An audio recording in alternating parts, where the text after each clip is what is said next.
But this night, Sir Meleagrance had espied the queen well in her purpose, and how Sir Lancelot was not with her, and how she had no men of arms with her but the 10 noble knights all arrayed in green for Maying. Then he purveyed him 20 men of arms and 100 archers for to destroy the queen and her knights, for he thought that time was best season to take the queen. Chapter 2. How Sir Meleagrance took the queen and her knights, which were sore hurt in fighting.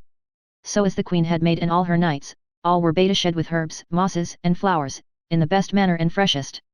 Right so came out of a wood Sir Meleagrance with 80 men well harnessed, as they should fight in a battle of arrest, and bade the queen and her knights abide, for maugre their heads they should abide. Traitor knight, said Queen Guinevere, what canst thou for to do? Wilt thou shame thyself? Bethink thee how thou art a king's son, and knight of the Table Round, and thou to be about to dishonour the noble king that made thee knight, thou shamest all knighthood and thyself, and me, I let thee wit, shalt thou never shame, for I had liefer cut mine own throat in twain rather than thou shouldest dishonour me. As for all this language, said Sir Meleagrance, be it as it be may, for wit you well, madam, I have loved you many a year, and never or now could I get you at such an advantage as I do now, and therefore I will take you as I find you. Then spake all the 10 noble knights at once and said, Sir Meleagrance, wit thou well ye are about to jeopard your worship to dishonour, and also ye cast to jeopard our persons howbeit we be unarmed. Ye have us at a great avail, for it seemeth by you that ye have laid watch upon us, but rather than ye should put the queen to a shame and us all, we had as lief to depart from our lives, for and if we other ways did, we were shamed for ever. Then said Sir Meleagrance, dress you as well ye can, and keep the queen. Then the 10 knights of the Table Round drew their swords, and the other let run at them with their spears, and the 10 knights manly abode them, and smote away their spears that no spear did them none harm. Then they lashed together with swords, and anon Sir Kay, Sir Sagramore, Sir Agravaine, Sir Dodinas, Sir Ladinas, and Sir Ozana were smitten to the earth with grimly wounds. Then Sir Brandiles, and Sir Persant, Sir Ironside, Sir Pelleas fought long, and they were sore wounded, for these 10 knights. Or ever they were laid to the ground, slew 40 men of the boldest and the best of them. So when the queen saw her knights thus dolefully wounded, and needs must be slain at the last, then for pity and sorrow she cried Sir Meleagrance, slay not my noble knights, and I will go with thee upon this covenant, that thou save them, and suffer them not to be no more hurt, with this, that they be led with me wheresoever thou leadest me, for I will rather slay myself than I will go with thee, unless that these my noble knights may be in my presence. Madam, said Meleagrance, for your sake they shall be led with you into mine own castle, with that ye will be ruled, and ride with me. Then the queen prayed the 4 knights to leave their fighting, and she and they would not depart. Madam, said Sir Pelleas, we will do as ye do, for as for me I take no force of my life nor death. For as the French book saith, Sir Pelleas gave such buffets there that none armour might hold him. Chapter 3. How Sir Lancelot had word how the queen was taken, and how Sir Meleagrance laid a bushment for Lancelot. Then by the queen's commandment they left battle, and dressed the wounded knights on horseback, some sitting, some overthwart their horses, that it was pity to behold them. And then Sir Meleagrance charged the queen and all her knights that none of all her fellowship should depart from her, for full sore he dread Sir Lancelot du Lake, lest he should have any knowledging. All this espied the queen, and privily she called unto her a child of her chamber that was swiftly horsed, to whom she said, Go thou, when thou seest thy time, and bear this ring unto Sir Lancelot du Lake, and pray him as he loveth me that he will see me and rescue me, if ever he will have joy of me, and spare not thy horse, said the queen, neither for water, neither for land. So the child espied his time, and lightly he took his horse with the spurs, and departed as fast as he might. And when Sir Meleagrance saw him so flee, he understood that it was by the queen's commandment for to warn Sir Lancelot. Then they that were best horsed chased him and shot at him, but from them all the child went suddenly. And then Sir Meleagrance said to the queen, Madam, ye are about to betray me, but I shall ordain for Sir Lancelot that he shall not come lightly at you. And then he rode with her, and they all, to his castle, in all the haste that they might. And by the way Sir Meleagrance laid in an ambushment the best archers that he might get in his country, to the number of 30, to await upon Sir Lancelot, charging them that if they saw such a manner of knight come by the way upon a white horse, that in any wise they slay his horse, but in no manner of wise have not ado with him bodily, for he is overhardy to be overcome. So this was done, and they were come to his castle, but in no wise the queen would never let none of the 10 knights and her ladies out of her sight, but always they were in her presence, for the book saith, Sir Meleagrance durst make no masteries, for dread of Sir Lancelot, insomuch he deemed that he had warning. So when the child was departed from the fellowship of Sir Meleagrance, within a while he came to Westminster, and anon he found Sir Lancelot. And when he had told his message, and delivered him the queen's ring, Alas, said Sir Lancelot, now I am shamed for ever, unless that I may rescue that noble lady from dishonour. Then eagerly he asked his armour, and ever the child told Sir Lancelot how the 10 knights fought marvellously, and how Sir Pelleas, and Sir Ironside, and Sir Brandiles, and Sir Persant of Ind, fought strongly, but namely Sir Pelleas, there might none withstand him, and how they all fought till at the last they were laid to the earth. And then the queen made appointment for to save their lives, and go with Sir Meleagrance. Alas, said Sir Lancelot, that most noble lady, that she should be so destroyed, I had liefer, said Sir Lancelot, than all France, that I had been there well armed. So when Sir Lancelot was armed and upon his horse, he prayed the child of the queen's chamber to warn Sir Lavaine how suddenly he was departed, and for what cause. And pray him as he loveth me, that he will hie him after me, and that he stint not until he come to the castle where Sir Meleagrance abideth, or dwelleth, for there, said Sir Lancelot, he shall hear of me and I am a man living, and rescue the queen and the 10 knights the which he traitorously hath taken, and that shall I prove upon his head, and all them that hold with him. Chapter 4. How Sir Lancelot's horse was slain, and how Sir Lancelot rode in a cart for to rescue the queen. Then Sir Lancelot rode as fast as he might, and the book saith he took the water at Westminster Bridge, and made his horse to swim over Thames unto Lambeth. And then within a while he came to the same place there as the 10 noble knights fought with Sir Meleagrance. And then Sir Lancelot followed the track until that he came to a wood, and there was a straight way, and there the 30 archers bade Sir Lancelot turn again, and follow no longer that track. What commandment have ye thereto, said Sir Lancelot, to cause me that am a knight of the Round Table to leave my right way? This way shalt thou leave, other else thou shalt go it on thy foot, for wit thou well thy horse shall be slain. That is little mastery, said Sir Lancelot, to slay mine horse, but as for myself, when my horse is slain, I give right not for you, not an ye were 500 more. So then they shot Sir Lancelot's horse, and smote him with many arrows, and then Sir Lancelot avoided his horse, and went on foot. But there were so many ditches and hedges betwixt them and him that he might not meddle with none of them. Alas for shame, said Lancelot, that ever one knight should betray another knight, but it is an old saw, a good man is never in danger but when he is in the danger of a coward. Then Sir Lancelot went a while, and then he was foul cumbered of his armour, his shield, and his spear, and all that longed unto him. Wit ye well he was full sore annoyed, and full loath he was for to leave anything that longed unto him, for he dread sore the treason of Sir Meleagrance. Then by fortune there came by him a chariot that came thither for to fetch wood. Say me, carter, said Sir Lancelot, what shall I give thee to suffer me to leap into thy chariot, and that thou bring me unto a castle within this 2 mile? Thou shalt not come within my chariot, said the carter, for I am sent for to fetch wood for my lord, Sir Meleagrance. With him would I speak. Thou shalt not go with me, said the carter. Then Sir Lancelot leapt to him, and gave him such a buffet that he fell to the earth stark dead. Then the other carter, his fellow, was afeard, and weened to have gone the same way, and then he cried, Fair lord, save my life, and I shall bring you where ye will. Then I charge thee, said Sir Lancelot, that thou drive me and this chariot even unto Sir Meleagrance's gate. Leap up into the chariot, said the carter, and ye shall be there anon. So the carter drove on a great wallop, and Sir Lancelot's horse followed the chariot, with more than 40 arrows broad and rough in him. And more than an hour and a half Dame Guinevere was awaiting in a bay window with her ladies, and espied an armed knight standing in a chariot. See, madam, said a lady, where rideth in a chariot a goodly armed knight, I suppose he rideth unto hanging. Where? Said the queen. Then she espied by his shield that he was there himself, Sir Lancelot du Lake. And then she was where came his horse ever after that chariot, and ever he trod his guts and his paunch under his feet. Alas, said the queen, now I see well and prove, that well is him that hath a trusty friend. Ha, ha, most noble knight, said Queen Guinevere, I see well thou art hard bestead when thou ridest in a chariot. Then she rebuked that lady that likened Sir Lancelot to ride in a chariot to hanging. It was foul-mouthed, said the queen, and evil likened, so for to liken the most noble knight of the world unto such a shameful death. O Jesu defend him and keep him, said the queen, from all mischievous end. By this was Sir Lancelot come to the gates of that castle, and there he descended down, and cried, that all the castle rang of it, Where art thou, false traitor, Sir Meleagrance, and knight of the Table Round? Now come forth here, thou traitor knight, thou and thy fellowship with thee, for here I am, Sir Lancelot du Lake, that shall fight with you. And therewithal he bare the gate wide open upon the porter, and smote him under his ear with his gauntlet, that his neck brast asunder. Chapter 5. How Sir Meleagrance required forgiveness of the queen, and how she appeased Sir Lancelot, and other matters. When Sir Meleagrance heard that Sir Lancelot was there he ran unto Queen Guinevere, and fell upon his knee, and said, Mercy, madam, now I put me wholly into your grace. What aileth you now? Said Queen Guinevere, Forsooth I might well wit some good knight would revenge me, though my lord Arthur wist not of this your work. Madam, said Sir Meleagrance, all this that is amiss on my part shall be amended right as yourself will devise, and wholly I put me in your grace. What would ye that I did? Said the queen.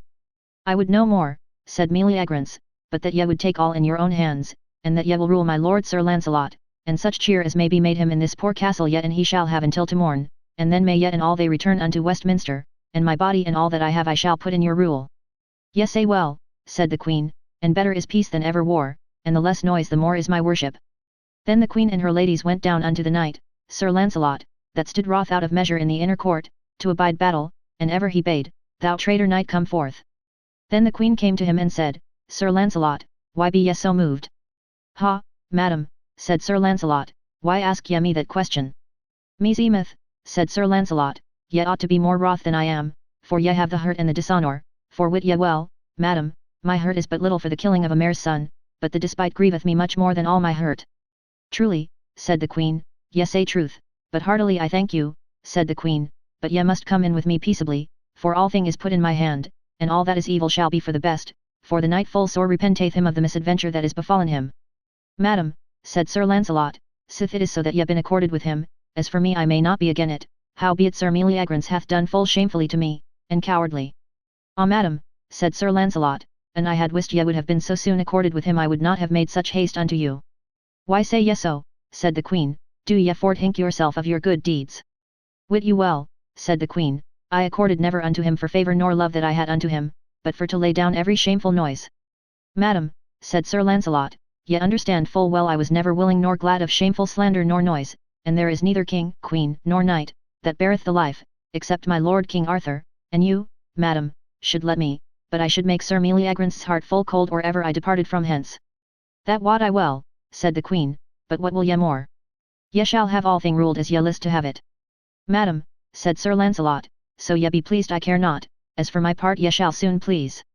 Right so the queen took Sir Lancelot by the bare hand, for he had put off his gauntlet, and so she went with him till her chamber, and then she commanded him to be unarmed. And then Sir Lancelot asked where were the 10 knights that were wounded sore, so she showed them unto Sir Lancelot, and there they made great joy of the coming of him, and Sir Lancelot made great dole of their hurts, and bewailed them greatly. And there Sir Lancelot told them how cowardly and traitorly Meleagrance set archers to slay his horse, and how he was fain to put himself in a chariot. Thus they complained everych to other, and full fain they would have been revenged, but they peaced themselves because of the queen. Then, as the French book saith, Sir Lancelot was called many a day after le Chevalier du Chariot, and did many deeds, and great adventures he had. And so leave we of this tale le Chevalier du Chariot, and turn we to this tale. So Sir Lancelot had great cheer with the queen, and then Sir Lancelot made a promise with the queen that the same night Sir Lancelot should come to a window outward toward a garden, and that window was barred with iron, and there Sir Lancelot promised to meet her when all folks were asleep. So then came Sir Lavaine driving to the gates, crying, Where is my lord, Sir Lancelot du Lake? Then was he sent for, and when Sir Lavaine saw Sir Lancelot, he said, My lord, I found well how ye were hard bestead, for I have found your horse that was slain with arrows. As for that, said Sir Lancelot, I pray you, Sir Lavaine, speak ye of other matters, and let ye this pass, and we shall write it another time when we best may. Chapter 6. How Sir Lancelot came in the night to the queen and lay with her, and how Sir Meleagrance apaked the queen of treason. Then the knights that were hurt were searched, and soft salves were laid to their wounds, and so it passed on till supper time, and all the cheer that might be made them there was done unto the queen and all her knights. Then when season was, they went unto their chambers, but in no wise the queen would not suffer the wounded knights to be from her, but that they were laid within draughts by her chamber, upon beds and pillows, that she herself might see to them, that they wanted nothing. So when Sir Lancelot was in his chamber that was assigned unto him, he called unto him Sir Lavaine, and told him that night he must go speak with his lady, Dame Guinevere. Sir, said Sir Lavaine, let me go with you and it please you, for I dread me sore of the treason of Sir Meleagrance. Nay, said Sir Lancelot, I thank you, but I will have nobody with me. Then Sir Lancelot took his sword in his hand, and privily went to a place where he had espied a ladder to forehand, and that he took under his arm, and bare it through the garden, and set it up to the window, and there anon the queen was ready to meet him. And then they made either to other their complaints of many divers things, and then Sir Lancelot wished that he might have come into her. Wit ye well, said the queen, I would as fain as yet, that ye might come into me. Would yet, madam, said Sir Lancelot, with your heart that I were with you? Yet, truly, said the queen. Now shall I prove my might, said Sir Lancelot, for your love. And then he set his hands upon the bars of iron, and he pulled at them with such a might that he brast them clean out of the stone walls, and therewithal one of the bars of iron cut the brawn of his hands throughout to the bone, and then he leapt into the chamber to the queen. Make ye no noise, said the queen, for my wounded knights lie here fast by me. So, to pass upon this tale, Sir Lancelot went unto bed with the queen, and he took no force of his hurt hand, but took his pleasance and his liking until it was in the dawning of the day, and wit ye well he slept not but watched, and when he saw his time that he might tarry no longer he took his leave and departed at the window, and put it together as well as he might again, and so departed unto his own chamber, and there he told Sir Lavaine how he was hurt. Then Sir Lavaine dressed his hand and staunched it, and put upon it a glove, that it should not be espied, and so the queen lay long in her bed until it was 9 of the clock. Then Sir Meleagrance went to the queen's chamber, and found her ladies there ready clothed.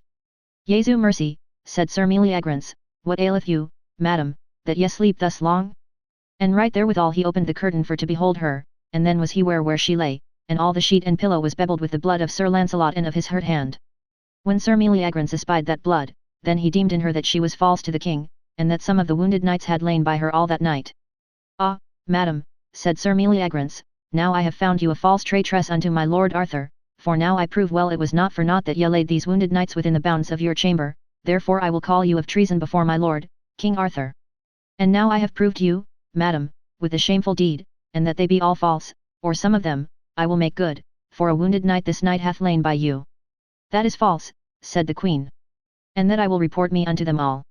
Then when the 10 knights heard Sir Meleagrance's words, they spake all in one voice and said to Sir Meleagrance, thou sayest falsely, and wrongfully puttiest upon us such a deed, and that we will make good any of us, choose which thou list of us when we are whole of our wounds. Ye shall not, said Sir Meleagrance, away with your proud language, for here ye may all see, said Sir Meleagrance, that by the queen this night a wounded knight hath lain.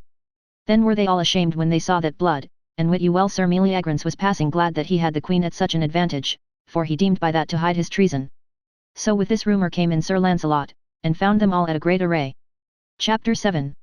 How Sir Lancelot answered for the queen, and waged battle against Sir Meleagrance, and how Sir Lancelot was taken in a trap. What array is this? Said Sir Lancelot.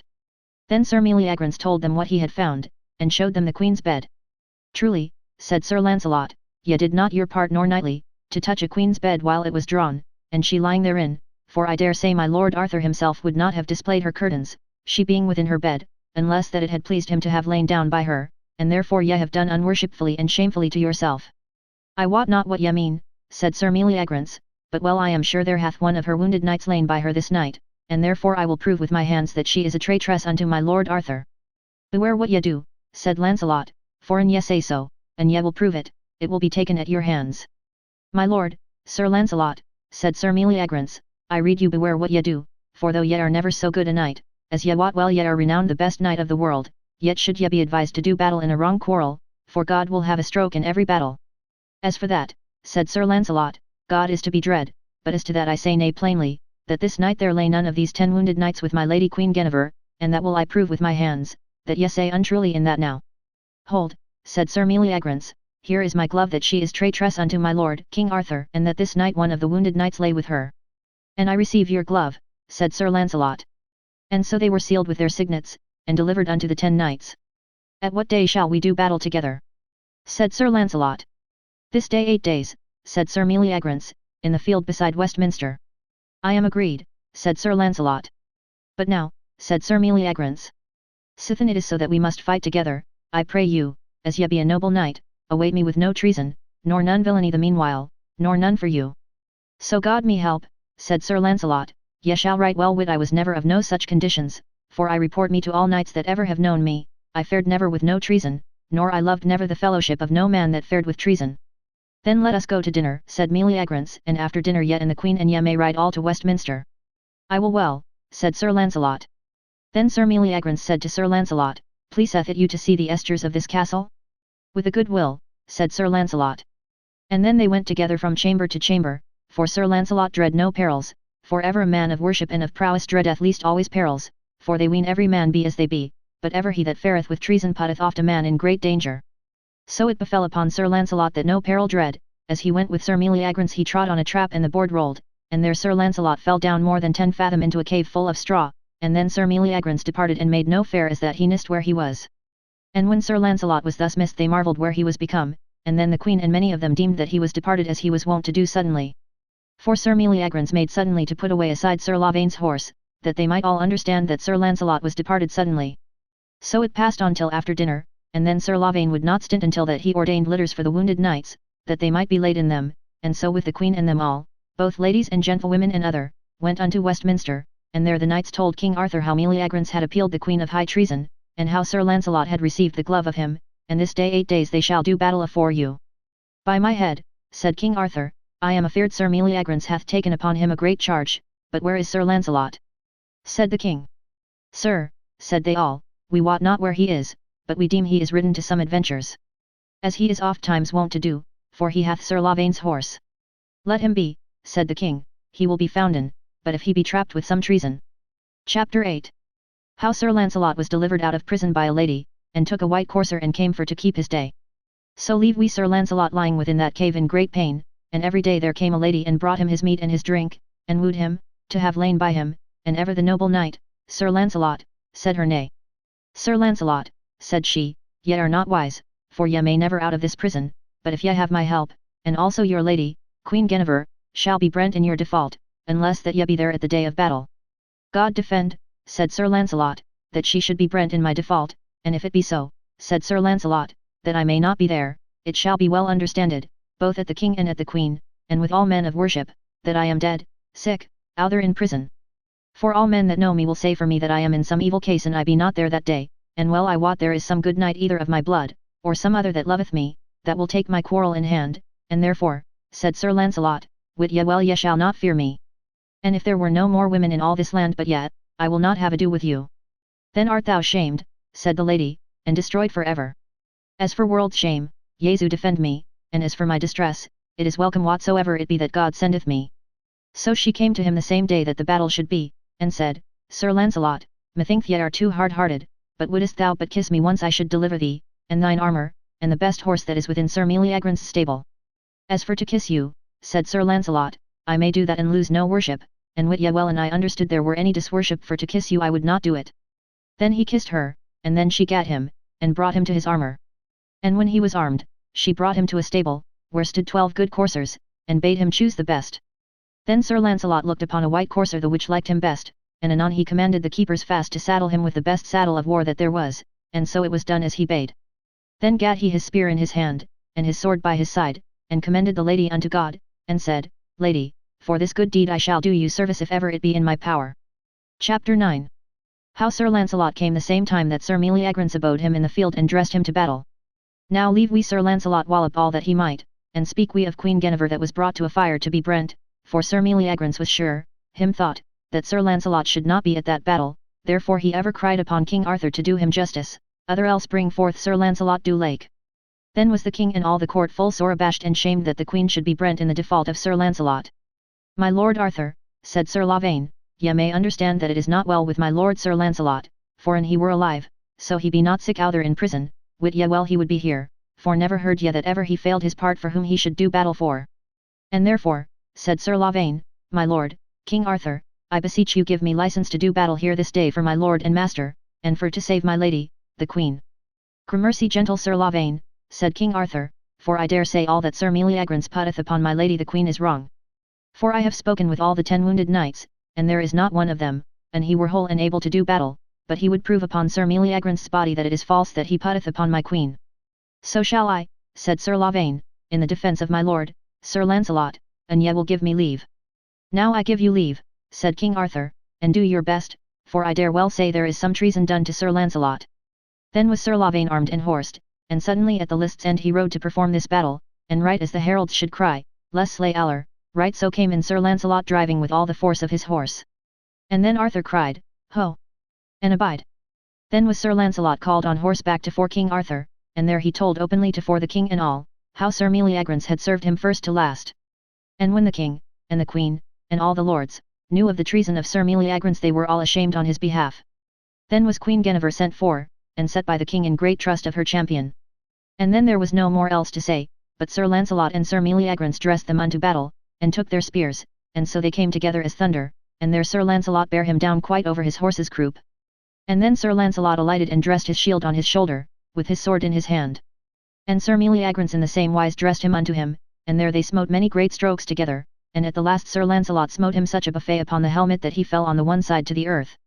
And then he cried upon him aloud, Most noble knight, Sir Lancelot du Lake, save my life, for I yield me unto you, and I require you, as ye be a knight and fellow of the Table Round, slay me not, for I yield me as overcome, and whether I shall live or die I put me in the king's hands and yours. Then Sir Lancelot wist not what to do, for he had had liefer than all the good of the world he might have been revenged upon Sir Meleagrance, and Sir Lancelot looked up to the Queen Guinevere, if he might espy by any sign or countenance what she would have done. And then the Queen wagged her head upon Sir Lancelot, as though she would say, slay him. Full well knew Sir Lancelot by the wagging of her head that she would have him dead, then Sir Lancelot bade him rise for shame and perform that battle to the utterance. Nay, said Sir Meleagrance, I will never arise until ye take me as yolden and recreant. I shall proffer you large proffers, said Sir Lancelot, that is for to say, I shall unarm my head and my left quarter of my body, all that may be unarmed, and let bind my left hand behind me, so that it shall not help me, and right so I shall do battle with you. Then Sir Meleagrance started up upon his legs, and said on high, My lord Arthur, take heed to this proffer, for I will take it. And let him be disarmed and bounden according to his proffer. What say ye, said King Arthur unto Sir Lancelot, will ye abide by your proffer? Yet, my lord, said Sir Lancelot, I will never go from that I have once said. Then the knights parters of the field disarmed Sir Lancelot, first his head, and sithen his left arm, and his left side, and they bound his left arm behind his back without shield or anything, and then they were put together. Wit you well there was many a lady and knight marvelled that Sir Lancelot would jeopardy himself in such wise. Then Sir Meleagrance came with his sword all on high, and Sir Lancelot showed him openly his bare head and the bare left side, and when he weened to have smitten him upon the bare head, then lightly he avoided the left leg and the left side, and put his right hand and his sword to that stroke, and so put it on side with great sleight, and then with great force Sir Lancelot smote him on the helmet such a buffet that the stroke carved the head in 2 parts. Then there was no more to do, but he was drawn out of the field. And at the great instance of the knights of the Table Round, the king suffered him to be interred, and the mention made upon him, who slew him, and for what cause he was slain, and then the king and the queen made more of Sir Lancelot du Lake, and more he was cherished, than ever he was aforehand. Chapter 10. How Sir Ur came into Arthur's court for to be healed of his wounds, and how King Arthur would begin to handle him. Then as the French book maketh mention, there was a good knight in the land of Hungary, his name was Sir Ur, and he was an adventurous knight, and in all places where he might hear of any deeds of worship there would he be. So it happened in Spain there was an earl's son, his name was Alphegus, and at a great tournament in Spain this Sir Ur, knight of Hungary, and Sir Alphegus of Spain encountered together for very envy, and so either undertook other to the utterance. And by fortune Sir Ur slew Sir Alphegus, the earl's son of Spain, but this knight that was slain had given Sir Ur, or ever he was slain, 7 great wounds, 3 on the head, and 4 on his body and upon his left hand. And this Sir Alphegus had a mother, the which was a great sorceress, and she, for the despite of her son's death, wrought by her subtle crafts that Sir Ur should never be whole, but ever his wounds should one time fester and another time bleed. So that he should never be whole until the best knight of the world had searched his wounds, and thus she made her avaunt, wherethrough it was known that Sir Ur should never be whole. Then his mother let make an horse litter, and put him therein under 2 palfreys, and then she took Sir Ur's sister with him, a full fair damosel, whose name was Philololi, and then she took a page with him to keep their horses, and so they led Sir Ur through many countries. For as the French book saith, she led him so 7 year through all lands christened, and never she could find no knight that might ease her son. So she came into Scotland and into the lands of England, and by fortune she came nigh the feast of Pentecost until King Arthur's court, that at that time was holden at Carlisle. And when she came there, then she made it openly to be known how that she was come into that land for to heal her son. Then King Arthur let call that lady, and asked her the cause why she brought that hurt knight into that land. My most noble king, said that lady, wit you well I brought him hither for to be healed of his wounds, that of all this 7 year he might not be whole. And then she told the king where he was wounded, and of whom, and how his mother had discovered in her pride how she had wrought that by enchantment, so that he should never be whole until the best knight of the world had searched his wounds. And so I have passed through all the lands christened to have him healed, except this land. And if I fail to heal him here in this land, I will never take more pain upon me, and that is pity, for he was a good knight, and of great nobleness. What is his name? Said Arthur. My good and gracious lord, she said, his name is Sir Ur of the Mount. In good time, said the king, and sith ye are come into this land, ye are right welcome, and wit you well here shall your son be healed. And ever any Christian man may heal him. And for to give all other men of worship courage, I myself will essay to handle your son, and so shall all the kings, dukes, and earls that be here present with me at this time, thereto will I command them, and well I wot they shall obey and do after my commandment. And wit you well, said King Arthur unto Ur's sister, I shall begin to handle him, and search unto my power, not presuming upon me that I am so worthy to heal your son by my deeds, but I will courage other men of worship to do as I will do. And then the king commanded all the kings, dukes, and earls, and all noble knights of the Round Table that were there that time present, to come into the meadow of Carlisle. And so at that time there were but 110 of the Round Table, for 40 knights were that time away, and so here we must begin at King Arthur, as is kindly to begin at him that was the most man of worship that was christened at that time. Chapter 11. How King Arthur handled Sir Ur, and after him many other knights of the Round Table. Then King Arthur looked upon Sir Ur, and the king thought he was a full likely man when he was whole, and then King Arthur made him to be taken down off the litter and laid him upon the earth, and there was laid a cushion of gold that he should kneel upon. And then noble Arthur said, Fair knight, me repenteth of thy hurt, and for to courage all other noble knights I will pray thee softly to suffer me to handle your wounds. Most noble christened king, said Ur, do as ye list, for I am at the mercy of God, and at your commandment. So then Arthur softly handled him, and then some of his wounds renewed upon bleeding. Then the King Clarence of Northumberland searched, and it would not be. And then Sir Barent l'Apres that was called the King with 100 knights, he essayed and failed, and so did King Uriens of the land of Gore, so did King Anguish of Ireland, so did King Ninters of Garleth, so did King Carados of Scotland, so did the Duke Galahad, the Oat Prince, so did Constantine.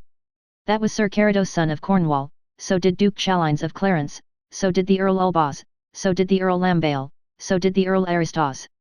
Then came in Sir Gawain with his 3 sons, Sir Ging Allen, Sir Florence, and Sir Lovel, these 2 were begotten upon Sir Brandile's sister, and all they failed. Then came in Sir Agravain, Sir Gaheris, Sir Mordred, and the good knight, Sir Gareth, that was of very knighthood worth all the brethren. So came knights of Lancelot's kin, but Sir Lancelot was not that time in the court, for he was that time upon his adventures. Then Sir Lionel, Sir Ector de Maris, Sir Bors de Ganis, Sir Blommery de Ganis, Sir Bleoberis de Ganis, Sir Gahalantine, Sir Galahodin, Sir Minaduke, Sir Villiers the Valiant, Sir Hebes le Renoames. All these were of Sir Lancelot's kin, and all they failed.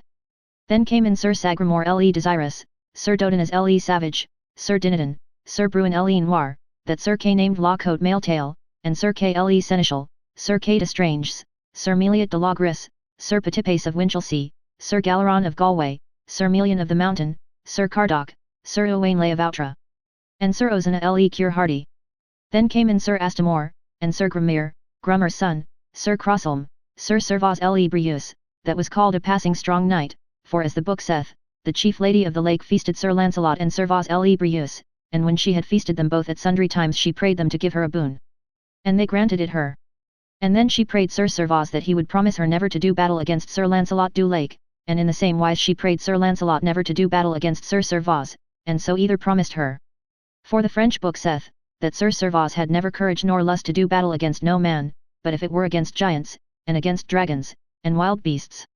So we pass unto them that at the king's request made them all that were there at that high feast, as of the knights of the Table Round, for to search Sir Ur, to that intent the king did it, to wit which was the noblest knight among them. Then came Sir Aglovale, Sir Durnor, Sir Tor, that was begotten upon Ares, the cowherd's wife, but he was begotten afore Ares wedded her, and King Pellinore begot them all, first Sir Tor, Sir Aglovale, Sir Durnor, Sir Lamorak, the most noblest knight one that ever was in Arthur's days as for a worldly knight, and Sir Percivale that was peerless except Sir Galahad in holy deeds, but they died in the quest of the Sangreal. Then came Sir Gryfold le Fils de Dieu, Sir Lucan the butler, Sir Bedivere his brother, Sir Brandiles, Sir Constantine, Sir Cater son of Cornwall, that was king after Arthur's days, and Sir Clegus, Sir Sadoc, Sir Dinas le Seneschal of Cornwall, Sir Fergus, Sir Driant, Sir Lambegus, Sir Clarus of Claremont, Sir Claude Drews, Sir Hectomere, Sir Edward of Carnarvon, Sir Dinas, Sir Priamus, that was christened by Sir Tristram the noble knight, and these 3 were brethren, Sir Helane le Blank that was son to Sir Bors, he begot him upon King Brandigoris' daughter, and Sir Brian de Listinois. Sir Godera, Sir Reynold, Sir Gil Emery, were 3 brethren that Sir Lancelot won upon a bridge in Sir Kay's arms. Sir Guyart le Petit, Sir Belangira le Buse, that was son to the good knight, Sir Alisander le Orphelin, that was slain by the treason of King Mark. Also that traitor king slew the noble knight Sir Tristram, as he sat harping afore his lady La Belle Isoude, with the trenchant glaive, for whose death was much bewailing of every knight that ever were in Arthur's days, there was never none so bewailed as was Sir Tristram and Sir Lamorak, for they were traitorously slain, Sir Tristram by King Mark, and Sir Lamorak by Sir Gawain and his brethren. And this Sir Belangira revenged the death of his father Alisander, and Sir Tristram slew King Mark, and La Belle Isoude died swooning upon the corse of Sir Tristram, whereof was great pity. And all that were with King Mark that were consenting to the death of Sir Tristram were slain, as Sir Endred and many other. Then came Sir Hebes, Sir Morganoir, Sir Centrail, Sir Suppinabilis, Sir Belangira le Orgulus, that the good knight Sir Lamorak won in plain battle, Sir Nerovus and Sir Plenorius, 2 good knights that Sir Lancelot won, Sir Darras, Sir Harry le Fils Lake, Sir Ermenide, brother to King Hermance, for whom Sir Palomides fought at the Red City with 2 brethren, and Sir Celices of the Dolorous Tower, Sir Edward of Orkney, Sir Ironside, that was called the Noble Knight of the Red Lawns that Sir Gareth won for the love of Dame Lyonesse, Sir Eric de Grevant, Sir de Grain sans Villainy that fought with the Giant of the Black Low, Sir Epinogris, that was the king's son of Northumberland. Sir Pelleas that loved the Lady Ettarde, and he had died for her love had not been one of the ladies of the lake, her name was Dame Nimue, and she wedded Sir Pelleas, and she saved him that he was never slain, and he was a full noble knight, and Sir Lamiel of Cardiff that was a great lover. Sir Plain de Furs, Sir Mellos de Lisle, Sir Bohart le Cure Hardy that was King Arthur's son, Sir Mador de la Porte, Sir Colgrevance, Sir Hervise de la Forest Savage, Sir Merrick, the good knight that was betrayed with his wife, for she made him 7 year a wer wolf, Sir Persant, Sir Pertilope, his brother, that was called the Green Knight, and Sir Perimones, brother to them both, that was called the Red Knight, that Sir Gareth won when he was called Beaumains. All these 100 knights and 10 searched Sir Er's wounds by the commandment of King Arthur. Chapter 12. How Sir Lancelot was commanded by Arthur to handle his wounds, and anon he was all whole, and how they thanked God. Mercy Jesu, said King Arthur, where is Sir Lancelot du Lake that he is not here at this time? Thus, as they stood and spake of many things, there was espied Sir Lancelot that came riding toward them, and told the king. Peace, said the king, let no manner thing be said until he be come to us. So when Sir Lancelot espied King Arthur, he descended from his horse and came to the king, and saluted him and them all. Anon as the maid, Sir Er's sister, saw Sir Lancelot, she ran to her brother there as he lay in his litter, and said, Brother, here is come a knight that my heart giveth greatly unto. Fair sister, said Sir Er, so doth my heart light against him, and certainly I hope now to be healed, for my heart giveth unto him more than to all these that have searched me. Then said Arthur unto Sir Lancelot, Ye must do as we have done, and told Sir Lancelot what they had done, and showed him them all, that had searched him. Jesu defend me, said Sir Lancelot, when so many kings and knights have essayed and failed, that I should presume upon me to enquive that all yet, my lords, might not enquive. Ye shall not choose, said King Arthur, for I will command you for to do as we all have done. My most renowned lord, said Sir Lancelot, ye know well I dare not nor may not disobey your commandment, but an I might or durst, wit you well I would not take upon me to touch that wounded knight in that intent that I should pass all other knights. Jesu defend me from that shame. Ye take it wrong, said King Arthur, ye shall not do it for no presumption, but for to bear us fellowship, in so much ye be a fellow of the Table Round, and wit you well, said King Arthur, and ye prevail not and heal him, I dare say there is no knight in this land may heal him, and therefore I pray you, do as we have done. And then all the kings and knights for the most part prayed Sir Lancelot to search him, and then the wounded knight, Sir Er, set him up weakly, and prayed Sir Lancelot heartily, saying, Courteous knight, I require thee for God's sake heal my wounds, for methinks ever sithen ye came here my wounds grieve me not. Ah, my fair lord, said Sir Lancelot, Jesu would that I might help you, I shame me sore that I should be thus rebuked, for never was I able in worthiness to do so high a thing. Then Sir Lancelot kneeled down by the wounded knight saying, My lord Arthur, I must do your commandment, the which is sore against my heart. And then he held up his hands, and looked into the east, saying secretly unto himself, Thou blessed Father, Son, and Holy Ghost, I beseech thee of thy mercy, that my simple worship and honesty be saved, and thou blessed Trinity, thou mayst give power to heal this sick knight by thy great virtue and grace of thee, but, good Lord, never of myself. And then Sir Lancelot prayed Sir Er to let him see his head, and then devoutly kneeling he ransacked the 3 wounds, that they bled a little, and forthwith all the wounds fair healed, and seemed as they had been whole a 7 year. And in likewise he searched his body of other 3 wounds, and they healed in likewise, and then the last of all he searched the which was in his hand, and anon it healed fair. Then King Arthur and all the kings and knights kneeled down and gave thankings and lovings unto God and to his blessed mother. And ever Sir Lancelot wept as he had been a child that had been beaten. Then King Arthur led array priests and clerks in the most devoutest manner, to bring in Sir Er within Carlisle, with singing and loving to God. And when this was done, the king let clothe him in the richest manner that could be thought, and then were there but few better made knights in all the court, for he was passingly well made and bigly, and Arthur asked Sir Er how he felt himself. My good lord, he said, I felt myself never so lusty. Will ye joust and do deeds of arms? Said King Arthur.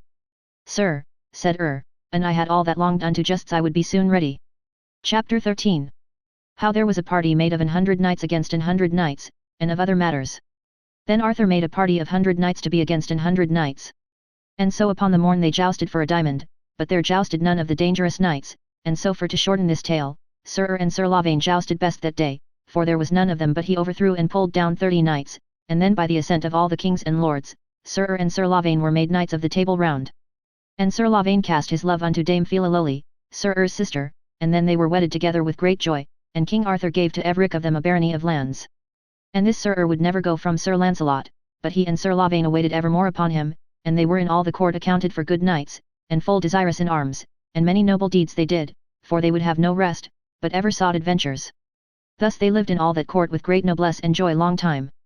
But every night and day Sir Agravaine, Sir Gawaine's brother, awaited Queen Guinevere and Sir Lancelot du Lake to put them to a rebuke and shame. And so I leave here of this tale, and overskip great books of Sir Lancelot du Lake, what great adventures he did when he was called Le Chevalier du Chariot. For as the French book saith, because of despite that knights and ladies called him the knight that rode in the chariot like as he were judged to the gallows, therefore in despite of all them that named him so, he was carried in a chariot a 12-month, for, but little after that he had slain Sir Meliagrance in the queen's quarrel, he never in a 12-month came on horseback. And as the French book saith, he did that 12-month more than 40 battles. And because I have lost the very matter of Le Chevalier du Chariot, I depart from the tale of Sir Lancelot, and here I go unto the Morte of King Arthur, and that caused Sir Agravaine. Explicit Liber 19. And hereafter followeth the most piteous history of the Morte of King Arthur, the which is the 20th book. Book 20. Chapter 1. How Sir Agravaine and Sir Mordred were busy upon Sir Gawaine for to disclose the love between Sir Lancelot and Queen Guinevere. In May when every lusty heart flourisheth and burgeoneth, for as the season is lusty to behold and comfortable, so man and woman rejoice and gladden of summer coming with his fresh flowers, for winter with his rough winds and blasts causeth a lusty man and woman to cower and sit fast by the fire. So in this season, as in the month of May, it befell a great anger and unhap that stinted not till the flower of chivalry of all the world was destroyed and slain, and all was long upon two unhappy knights the which were named Agravaine and Sir Mordred, that were brethren unto Sir Gawaine. For this Sir Agravaine and Sir Mordred had ever a privy hate unto the Queen Dame Guinevere and to Sir Lancelot, and daily and nightly they ever watched upon Sir Lancelot. So it mishapped, Sir Gawaine and all his brethren were in King Arthur's chamber, and then Sir Agravaine said thus openly, and not in no council, that many knights might hear it, I marvel that we all be not ashamed both to see and to know how Sir Lancelot lieth daily and nightly by the Queen, and all we know it so, and it is shamefully suffered of us all, that we all should suffer so noble a king as King Arthur is so to be shamed. Then spake Sir Gawaine, and said, Brother Sir Agravaine, I pray you and charge you move no such matters no more afore me, for wit you well, said Sir Gawaine, I will not be of your counsel. So God me help, said Sir Gaheris and Sir Gareth, we will not be knowing, Brother Agravaine, of your deeds. Then will I, said Sir Mordred. I leave well that, said Sir Gawaine, for ever unto all unhappiness, Brother Sir Mordred, thereto will ye grant, and I would that ye left all this, and made you not so busy, for I know, said Sir Gawaine, what will fall of it. Fall of it what fall may, said Sir Agravaine, I will disclose it to the king. Not by my counsel, said Sir Gawaine, for in there rise war and wrack betwixt Sir Lancelot and us, wit you well brother, there will many kings and great lords hold with Sir Lancelot. Also, brother Sir Agravaine, said Sir Gawaine, ye must remember how oft times Sir Lancelot hath rescued the king and the queen. And the best of us all had been full cold at the heart root had not Sir Lancelot been better than we, and that hath he proved himself full oft.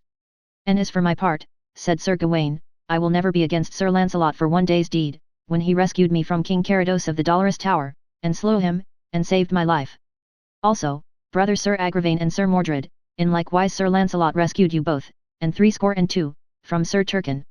Methinks brother, such kind deeds and kindness should be remembered.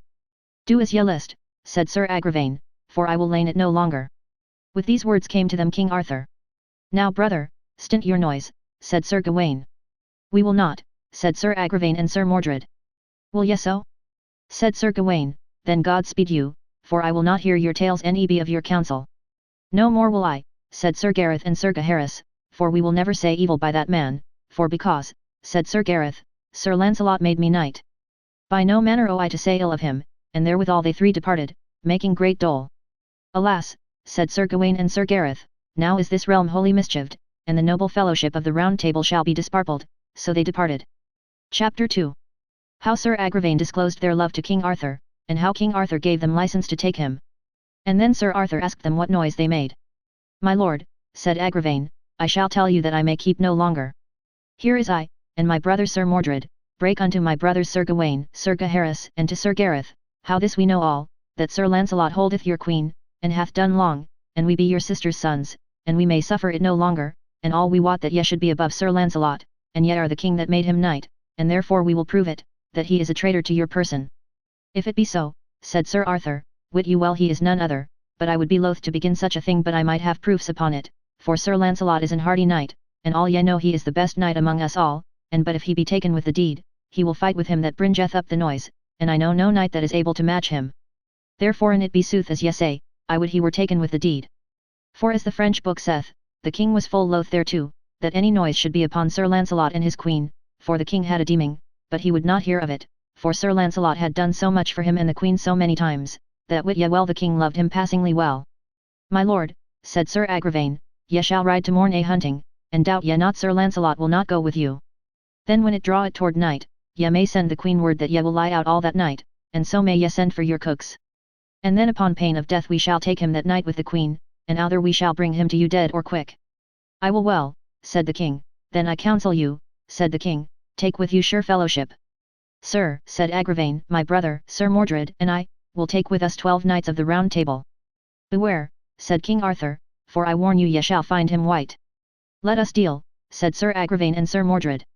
So on the morn King Arthur rode hunting, and sent word to the queen that he would be out all that night. Then Sir Agravaine and Sir Mordred gat to them 12 knights, and hid themselves in a chamber in the castle of Carlisle, and these were their names, Sir Colgrevance, Sir Mador de la Porte, Sir Gingaline, Sir Meliot de la Gris, Sir Petipace of Winchelsea, Sir Galeron of Galway, Sir Melian of the Mountain, Sir Astamore, Sir Gromor Somerjur, Sir Curs Elaine, Sir Florence, Sir Level. So these 12 knights were with Sir Mordred and Sir Agravaine, and all they were of Scotland, outher of Sir Gawaine's kin, either well-willers to his brethren. So when the night came, Sir Lancelot told Sir Bors how he would go that night and speak with the queen. Sir, said Sir Bors, ye shall not go this night by my counsel. Why? Said Sir Lancelot. Sir, said Sir Bors, I dread me ever of Sir Agravaine, that waiteth you daily to do you shame in us all, and never gave my heart against no going, that ever ye went to the queen, so much as now, for I mistrust that the king is out this night from the queen because peradventure he hath lain some watch for you and the queen, and therefore I dread me sore of treason. Have ye no dread, said Sir Lancelot, for I shall go and come again, and make no tarrying. Sir, said Sir Bors, that me repenteth, for I dread me sore that your going out this night shall wrath us all. Fair nephew, said Sir Lancelot, I marvel much why ye say thus, sithen the queen hath sent for me, and wit ye well I will not be so much a coward, but she shall understand I will see her good grace. God speed you well, said Sir Bors. And send you sound and safe again. Chapter 3. How Sir Lancelot was espied in the queen's chamber, and how Sir Agravaine and Sir Mordred came with 12 knights to slay him.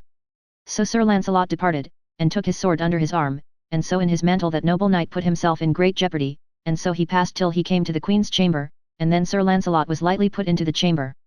And then, as the French book saith, the queen and Lancelot were together. And whether they were abed or at other manner of disports, me list not hereof make no mention, for love that time was not as is now a days. But thus as they were together, there came Sir Agravaine and Sir Mordred, with 12 knights with them of the Round Table, and they said with crying voice, Traitor knight, Sir Lancelot du Lake, now art thou taken. And thus they cried with a loud voice, that all the court might hear it, and they all 14 were armed at all points as they should fight in a battle.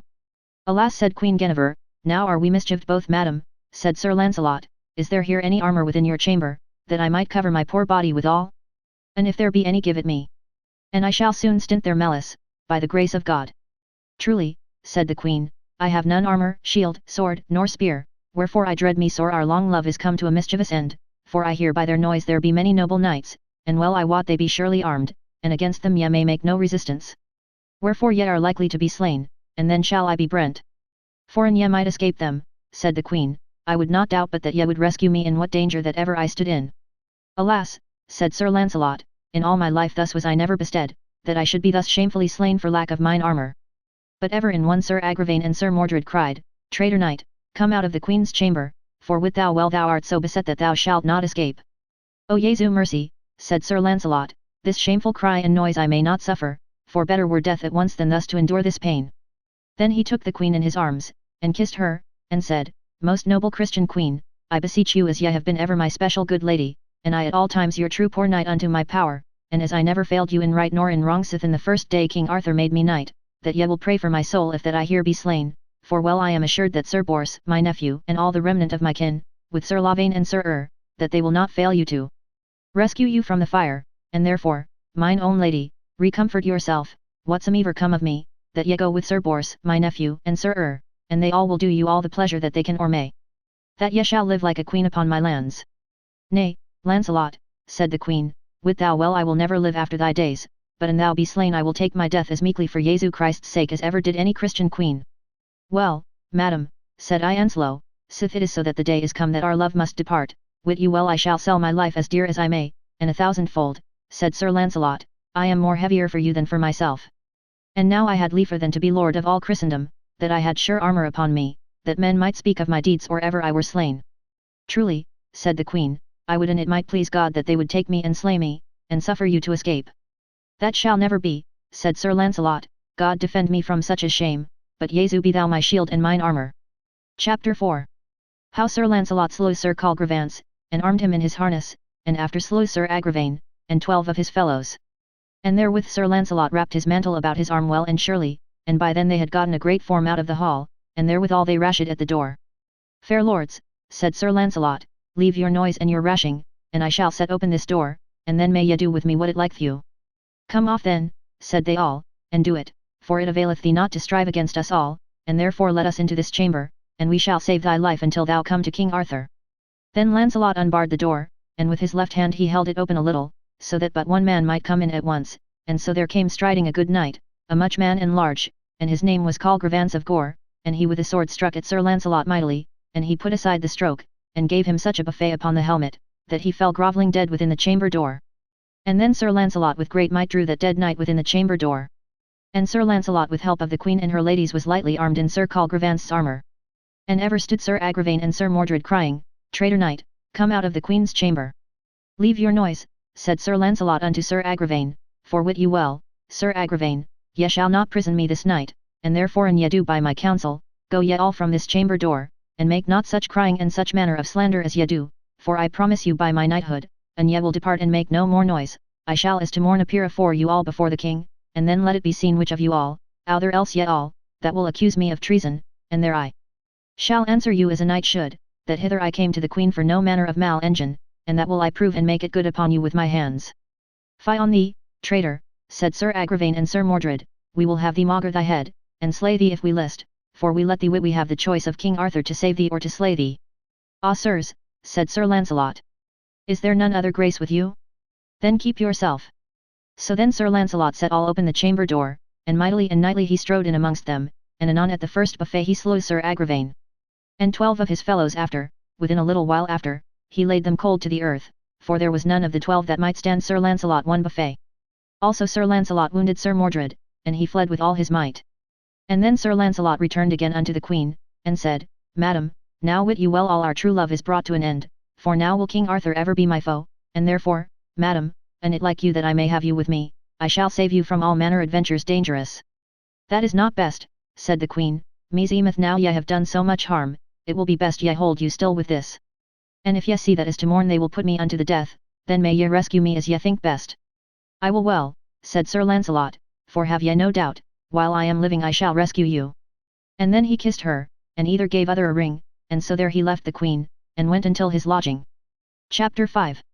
How Sir Lancelot came to Sir Bors, and told him how he had sped, and in what adventure he had been, and how he had escaped.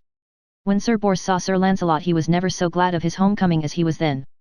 Jesu mercy, said Sir Lancelot, why be ye all armed, what meaneth this?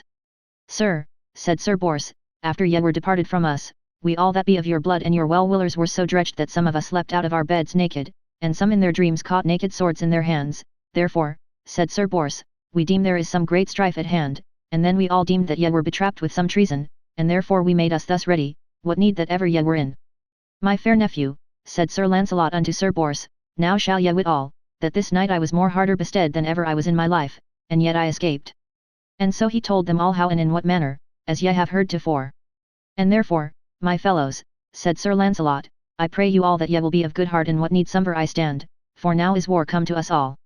Sir, said Bors, all is welcome that God sendeth us, and we have had much weal with you and much worship, and therefore we will take the woe with you as we have taken the weal.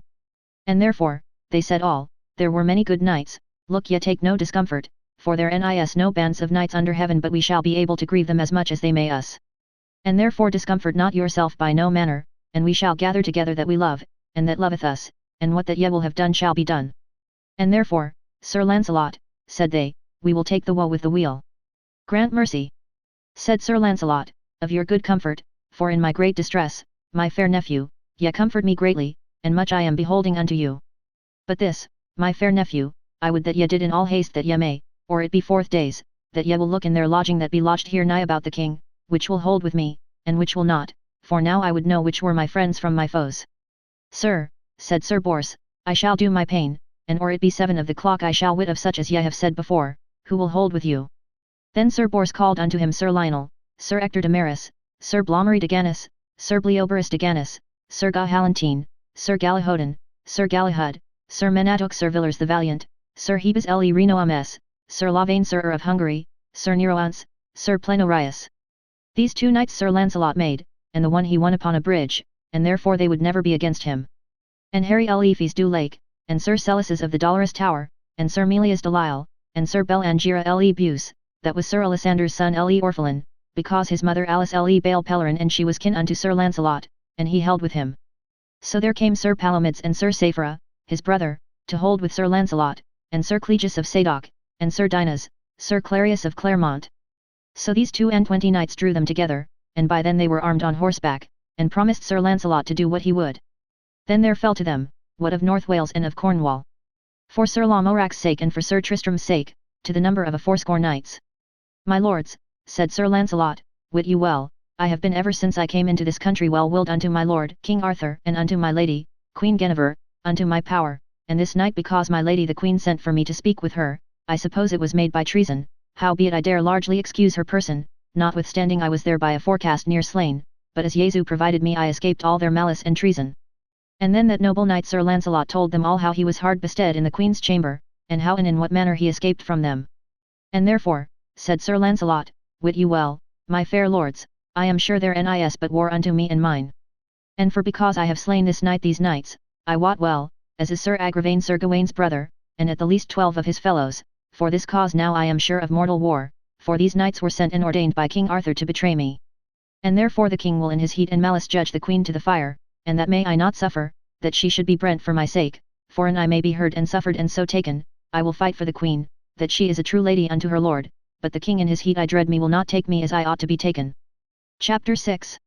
Of the counsel and advice that was taken by Sir Lancelot and his friends for to save the Queen. My lord, Sir Lancelot, said Sir Bors, by mine advice ye shall take the woe with the weal, and take it in patience, and thank God of it. And sithen it is fallen as it is, I counsel you keep yourself, for in ye will yourself, there is no fellowship of knights christened that shall do you wrong. Also I will counsel you my lord, Sir Lancelot, then in my lady, Queen Guinevere, be in distress, in so much as she is in pain for your sake, that ye knightly rescue her, and ye did otherwise, all the world will speak of you shame to the world's end. In so much as ye were taken with her, whether ye did right or wrong, it is now your part to hold with the Queen, that she be not slain and put to a mischievous death, for an she so die the shame shall be yours. Jesu defend me from shame, said Sir Lancelot, and keep and save my lady the Queen from villainy and shameful death, and that she never be destroyed in my default, wherefore my fair lords, my kin, and my friends, said Sir Lancelot, what will ye do? Then they said all. We will do as ye will do. I put this to you, said Sir Lancelot, that if my lord Arthur by evil counsel will to morn in his heat put my lady the Queen to the fire there to be brent, now I pray you counsel me what is best to do. Then they said all at once with one voice, Sir, us thinketh best that ye knightly rescue the Queen, in so much as she shall be brent it is for your sake, and it is to suppose, and ye might be handled, ye should have the same death, or a more shamefuler death. And sir, we say all, that ye have many times rescued her from death for other men's quarrels, us seemeth it is more your worship that ye rescue the Queen from this peril, in so much she hath it for your sake. Then Sir Lancelot stood still, and said, My fair lords, wit you well I would be loath to do that thing that should dishonour you or my blood, and wit you well I would be loath that my lady, the Queen, should die a shameful death, but an it be so that ye will counsel me to rescue her, I must do much harm or I rescue her, and peradventure I shall there destroy some of my best friends, that should much repent me, and peradventure there be some, and they could well bring it about, or disobey my Lord King Arthur, they would soon come to me, the which I were loath to hurt. And if so be that I rescue her, where shall I keep her? That shall be the least care of us all, said Sir Bors. How did the noble knight Sir Tristram, by your good will? Kept not he with him La Bale Isad near 3 year in joyous guard? The which was done by your Arthur device, and that same place is your own, and in likewise may ye do an ye list, and take the Queen lightly away, if it so be the King will judge her to be brent. And in joyous guard ye may keep her long enough until the heat of the King be past. And then shall ye bring again the Queen to the King with great worship, and then peradventure ye shall have thank for her bringing home and love and thank where other shall have maugre. That is hard to do, said Sir Lancelot, for by Sir Tristram I may have a warning, for when by means of treaties, Sir Tristram brought again La Belle Isoude unto King Mark from Joyous Gard, look what befell on the end, how shamefully that false traitor King Mark slew him as he sat harping afore his lady La Belle Isoude, with the ground and glaive he thrust him in behind to the heart. It grieveth me, said Sir Lancelot, to speak of his death, for all the world may not find such a knight. All this is truth, said Sir Bors, but there is one thing shall courage you and us all, ye know well King Arthur and King Mark were never like of conditions, for there was never yet man could prove King Arthur untrue of his promise. So to make short tale, they were all consented that for better outher for worse, if so were that the queen were on that morn brought to the fire, shortly they all would rescue her. And so by the advice of Sir Lancelot, they put them all in an ambushment in a wood, as nigh Carlisle as they might, and there they abode still, to wit what the king would do. Chapter 7. How Sir Mordred rode hastily to the king, to tell him of the affray and death of Sir Agravaine and the other knights. Now turn we again unto Sir Mordred, that when he was escaped from the noble knight, Sir Lancelot, he anon gat his horse and mounted upon him, and rode unto King Arthur, sore wounded and smitten, and all forbold, and there he told the king all how it was, and how they were all slain save himself all only. Jesu mercy, how may this be? Said the king, took ye him in the queen's chamber? Yet, so God me help, said Sir Mordred, there we found him unarmed, and there he slew Colgrevance, and armed him in his armour, and all this he told the king from the beginning to the ending.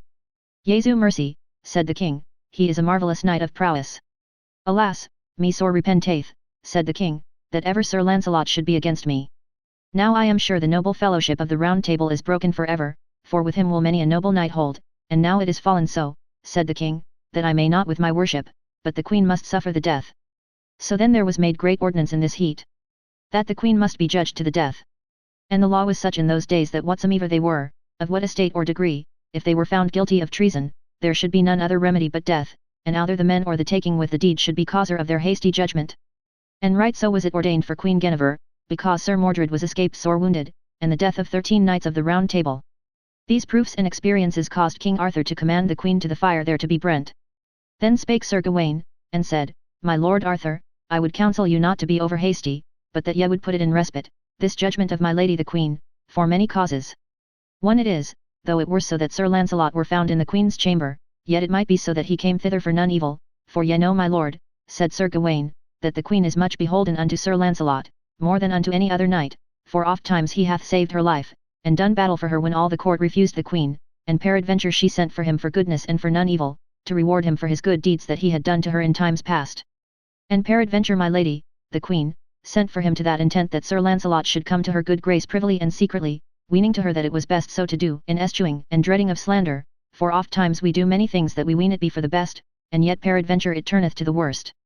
For I dare say, said Sir Gawaine, my lady, your queen, is to you both good and true, and as for Sir Lancelot, said Sir Gawaine, I dare say he will make it good upon any knight living that will put upon himself villainy or shame, and in likewise he will make good for my lady, Dame Guinevere. That I believe well, said King Arthur, but I will not that way with Sir Lancelot, for he trusteth so much upon his hands and his might that he doubteth no man, and therefore for my queen he shall never fight more, for she shall have the law. And if I may get Sir Lancelot, wit you well he shall have a shameful death. Jesu defend, said Sir Gawaine, that I may never see it. Why say ye so? Said King Arthur, forsooth ye have no cause to love Sir Lancelot, for this night last past he slew your brother, Sir Agravaine, a full good knight, and almost he had slain your other brother, Sir Mordred, and also there he slew 13 noble knights, and also, Sir Gawaine, remember you he slew 2 sons of yours, Sir Florence and Sir Level. My lord, said Sir Gawaine, of all this I have knowledge, of whose deaths I repent me sore, but in so much I gave them warning, and told my brethren and my sons aforehand what would fall in the end, in so much they would not do by my counsel, I will not meddle me thereof. Nor revenge me nothing of their deaths, for I told them it was no boot to strive with Sir Lancelot. Howbeit I am sorry of the death of my brethren and of my sons, for they are the causers of their own death, for oft times I warned my brother Sir Agravaine, and I told him the perils the which be now fallen. Chapter 8. How Sir Lancelot and his kinsmen rescued the queen from the fire, and how he slew many knights. Then said the noble King Arthur to Sir Gawaine, Dear nephew, I pray you make you ready in your best armour, with your brethren Sir Gaheris and Sir Gareth, to bring my queen to the fire, there to have her judgment and receive the death. Nay, my most noble lord, said Sir Gawaine, that will I never do, for wit you well I will never be in that place where so noble a queen as is my lady, Dame Guinevere, shall take a shameful end. For wit you well, said Sir Gawaine, my heart will never serve me to see her die, and it shall never be said that ever I was of your counsel of her death. Then said the king to Sir Gawain, suffer your brothers Sir Gaheris and Sir Gareth to be there. My lord, said Sir Gawain, wit you well they will be loath to be there present, because of many adventures the which be like there to fall, but they are young and full unable to say you nay. Then spake Sir Gaheris, and the good knight Sir Gareth, unto Sir Arthur, Sir, ye may well command us to be there, but wit you well it shall be sore against our will, but an we be there by your straight commandment ye shall plainly hold us there excused, we will be there in peaceable wise, and bear none harness of war upon us. In the name of God, said the king, then make you ready, for she shall soon have her judgment anon. Alas, said Sir Gawain, that ever I should endure to see this woeful day. So Sir Gawain turned him and wept heartily, and so he went into his chamber, and then the queen was led forth without Carlisle, and there she was despoiled into her smock. And so then her ghostly father was brought to her, to be shriven of her misdeeds. Then was there weeping, and wailing, and wringing of hands, of many lords and ladies, but there were but few in comparison that would bear any armour for to strength the death of the queen. Then was there one that Sir Lancelot had sent unto that place for to espy what time the queen should go unto her death, and anon as he saw the queen despoiled into her smock, and so shriven, then he gave Sir Lancelot warning. Then was there but spurring and plucking up of horses, and right so they came to the fire.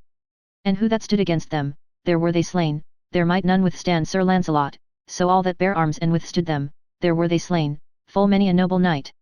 For there was slain Sir Belliance le Orgulus, Sir Segwarides, Sir Gryfold, Sir Brandiles, Sir Aglovale, Sir Tor, Sir Gauter, Sir Gillimer, Sir Reynolds three brethren, Sir Damas, Sir Priamus, Sir Kay the stranger, Sir Driant, Sir Lambegus, Sir Hermind, Sir Pertilope, Sir Perimones, two brethren that were called the Green Knight and the Red Knight. And so in this rushing and hurling, as Sir Lancelot thrang here and there, it mishapped him to slay Gaheris and Sir Gareth, the noble knight. For they were unarmed and unware. For as the French book saith, Sir Lancelot smote Sir Gareth and Sir Gaheris upon the brainpans, wherethrough they were slain in the field, howbeit in very truth Sir Lancelot saw them not, and so were they found dead among the thickest of the press. Then when Sir Lancelot had thus done and slain and put to flight all that would withstand him, then he rode straight unto Dame Guinevere, and made a kirtle and a gown to be cast upon her, and then he made her to be set behind him, and prayed her to be of good cheer. Wit you well the queen was glad that she was escaped from the death.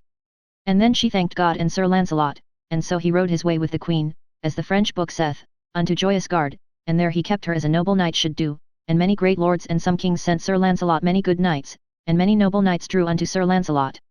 When this was known openly, that King Arthur and Sir Lancelot were at debate, many knights were glad of their debate, and many were full heavy of their debate. Chapter 9. Of the sorrow and lamentation of King Arthur for the death of his nephews and other good knights, and also for the queen, his wife. So turn we again unto King Arthur, that when it was told him how and in what manner of wise the queen was taken away from the fire, and when he heard of the death of his noble knights, and in especial of Sir Gaheris and Sir Gareth's death, then the king swooned for pure sorrow. And when he awoke of his swoon, then he said, Alas, that ever I bear crown upon my head. For now have I lost the fairest fellowship of noble knights that ever held Christian king together. Alas, my good knights be slain away from me, now within these 2 days I have lost 40 knights, and also the noble fellowship of Sir Lancelot and his blood, for now I may never hold them together no more with my worship. Alas that ever this war began. Now fair fellows, said the king, I charge you that no man tell Sir Gawain of the death of his 2 brethren, for I am sure, said the king, when Sir Gawain heareth tell that Sir Gareth is dead he will go nigh out of his mind. Mercy Jesu, said the king, why slew he Sir Gareth and Sir Gaheris? For I dare say as for Sir Gareth he loved Sir Lancelot above all men earthly. That is truth, said some knights, but they were slain in the hurtling as Sir Lancelot thrang in the thick of the press, and as they were unarmed he smote them and wist not whom that he smote, and so unhappily they were slain. The death of them, said Arthur, will cause the greatest mortal war that ever was, I am sure, wist Sir Gawain that Sir Gareth were slain, I should never have rest of him till I had destroyed Sir Lancelot's kin and himself both, outher else he to destroy me. And therefore, said the king, wit you well my heart was never so heavy as it is now, and much more I am sorrier for my good knight's loss than for the loss of my fair queen, for queens I might have enow, but such a fellowship of good knights shall never be together in no company. And now I dare say, said King Arthur, there was never Christian king held such a fellowship together, and alas that ever Sir Lancelot and I should be at debate. Ah Agravain! Agravain, said the king, Jesu forgive it thy soul, for thine evil will, that thou and thy brother Sir Mordred hadst unto Sir Lancelot, hath caused all this sorrow, and ever among these complaints the king wept and swooned. Then there came one unto Sir Gawain, and told him how the queen was led away with Sir Lancelot, and nigh 24 knights slain. O Jesu defend my brethren, said Sir Gawain, for full well wist I that Sir Lancelot would rescue her, outher else he would die in that field, and to say the truth he had not been a man of worship had he not rescued the queen that day, insomuch she should have been brent for his sake. And as in that, said Sir Gawain, he hath done but knightly, and as I would have done myself and I had stood in like case. But where are my brethren? Said Sir Gawain, I marvel I hear not of them. Truly, said that man, Sir Gareth and Sir Gaheris be slain. Jesu defend, said Sir Gawain, for all the world I would not that they were slain, and in especial my good brother, Sir Gareth. Sir, said the man, he is slain, and that is great pity. Who slew him? Said Sir Gawain. Sir, said the man, Lancelot slew them both. That may I not believe, said Sir Gawain, that ever he slew my brother, Sir Gareth. For I dare say my brother Gareth loved him better than me, and all his brethren, and the king both. Also I dare say, and Sir Lancelot had desired my brother Sir Gareth, with him he would have been with him against the king and us all, and therefore I may never believe that Sir Lancelot slew my brother. Sir, said this man, it is noised that he slew him. Chapter 10. How King Arthur at the request of Sir Gawain concluded to make war against Sir Lancelot, and laid siege to his castle called Joyous Gard. Alas, said Sir Gawain, now is my joy gone. And then he fell down and swooned, and long he lay there as he had been dead. And then, when he arose of his swoon, he cried out sorrowfully, and said, Alas! And right so Sir Gawain ran to the king, crying and weeping, O King Arthur, mine uncle, my good brother Sir Gareth is slain, and so is my brother Sir Gaheris, the which were two noble knights. Then the king wept, and he both, and so they fell a-swooning. And when they were revived then spake Sir Gawain, Sir, I will go see my brother, Sir Gareth. Ye may not see him, said the king, for I caused him to be interred, and Sir Gaheris both, for I well understood that ye would make overmuch sorrow, and the sight of Sir Gareth should have caused your double sorrow. Alas, my lord, said Sir Gawain, how slew he my brother, Sir Gareth? Mine own good lord I pray you tell me. Truly, said the king, I shall tell you how it is told me, Sir Lancelot slew him and Sir Gaheris both. Alas, said Sir Gawain. They bear none arms against him, neither of them both. I wot not how it was, said the king, but as it is said, Sir Lancelot slew them both in the thickest of the press and knew them not, and therefore let us shape a remedy for to revenge their deaths. My king, my lord, and mine uncle, said Sir Gawain, wit you well now I shall make you a promise that I shall hold by my knighthood, that from this day I shall never fail Sir Lancelot until the one of us have slain the other. And therefore I require you, my lord and king, dress you to the war, for wit you well I will be revenged upon Sir Lancelot, and therefore, as ye will have my service and my love, now haste you thereto, and assay your friends. For I promise unto God, said Sir Gawain, for the death of my brother, Sir Gareth, I shall seek Sir Lancelot throughout 7 kings' realms, but I shall slay him or else he shall slay me. Ye shall not need to seek him so far, said the king, for as I hear say, Sir Lancelot will abide me and you in the Joyous Gard, and much people draw it unto him, as I hear say.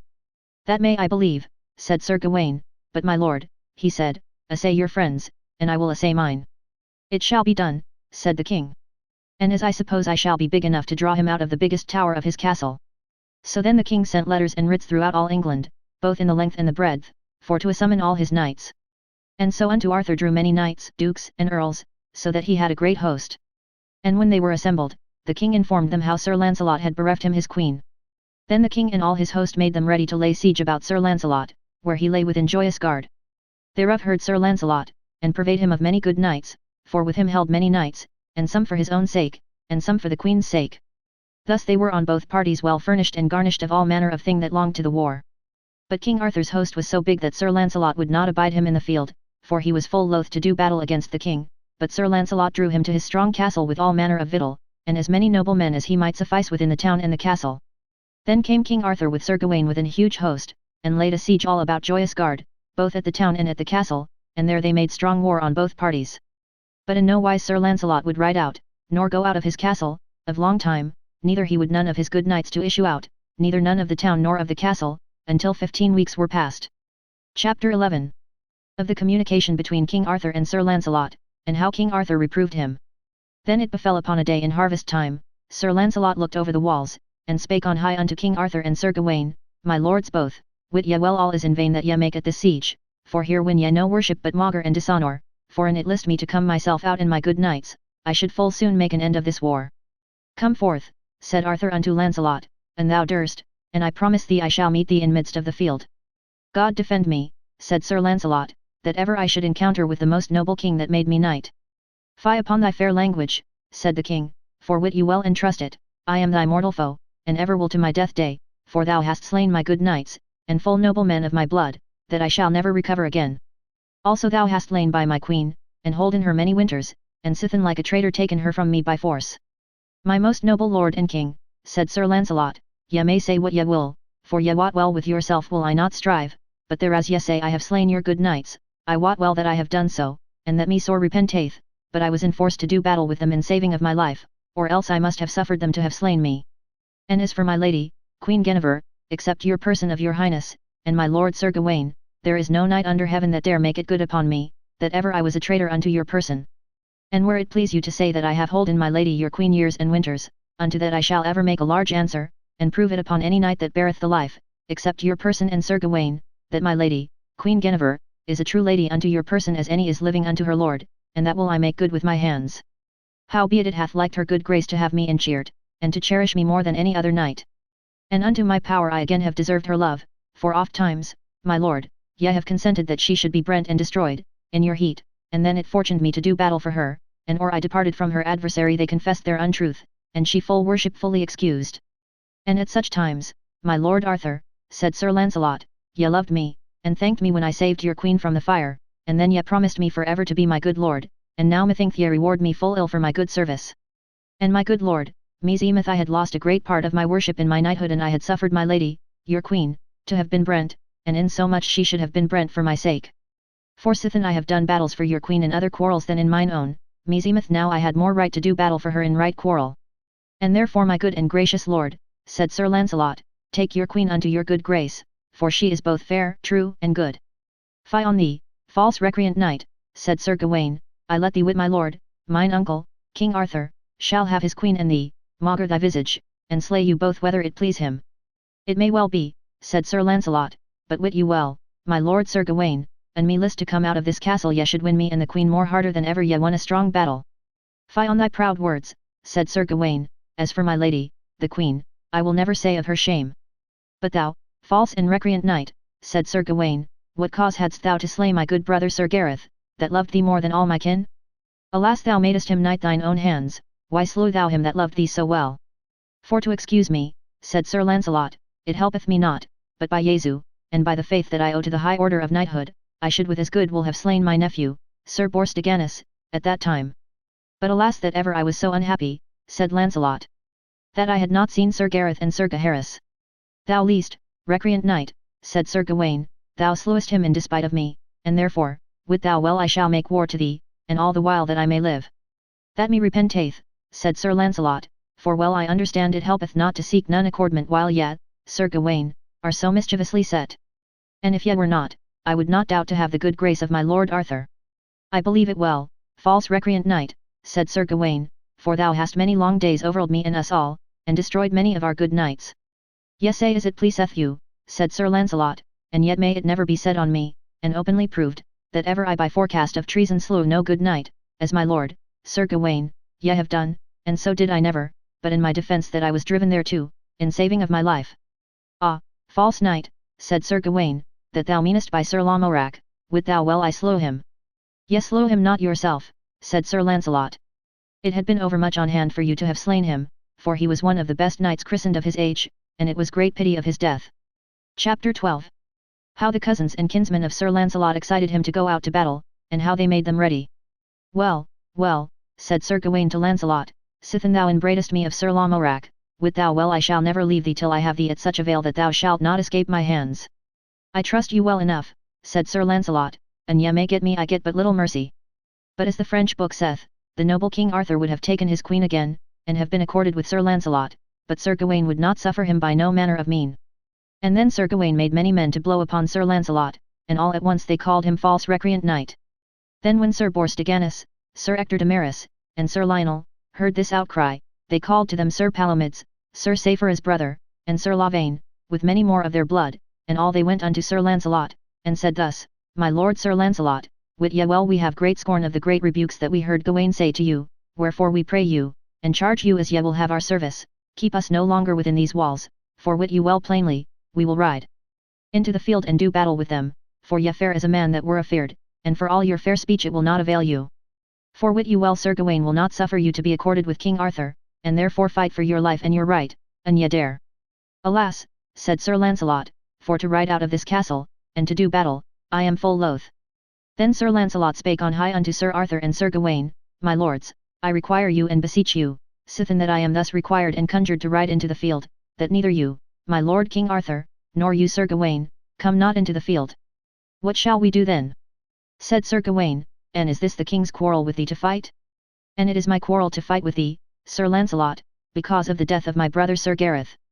Then must I needs unto battle, said Sir Lancelot. Now wit you well, my lord Arthur and Sir Gawain, ye will repent it whensomever I do battle with you. And so then they departed either from other, and then either party made them ready on the morn for to do battle, and great purveyance was made on both sides, and Sir Gawain let purvey many knights for to wait upon Sir Lancelot, for to overset him and to slay him. And on the morn at undern Sir Arthur was ready in the field with 3 great hosts. And then Sir Lancelot's fellowship came out at 3 gates, in a full good array, and Sir Lionel came in the foremost battle, and Sir Lancelot came in the middle, and Sir Bors came out at the 3rd gate. Thus they came in order and rule, as full noble knights, and always Sir Lancelot charged all his knights in any wise to save King Arthur and Sir Gawain. Chapter 13. How Sir Gawain jousted and smote down Sir Lionel, and how Sir Lancelot horsed King Arthur. Then came forth Sir Gawain from the king's host, and he came before and proffered to joust.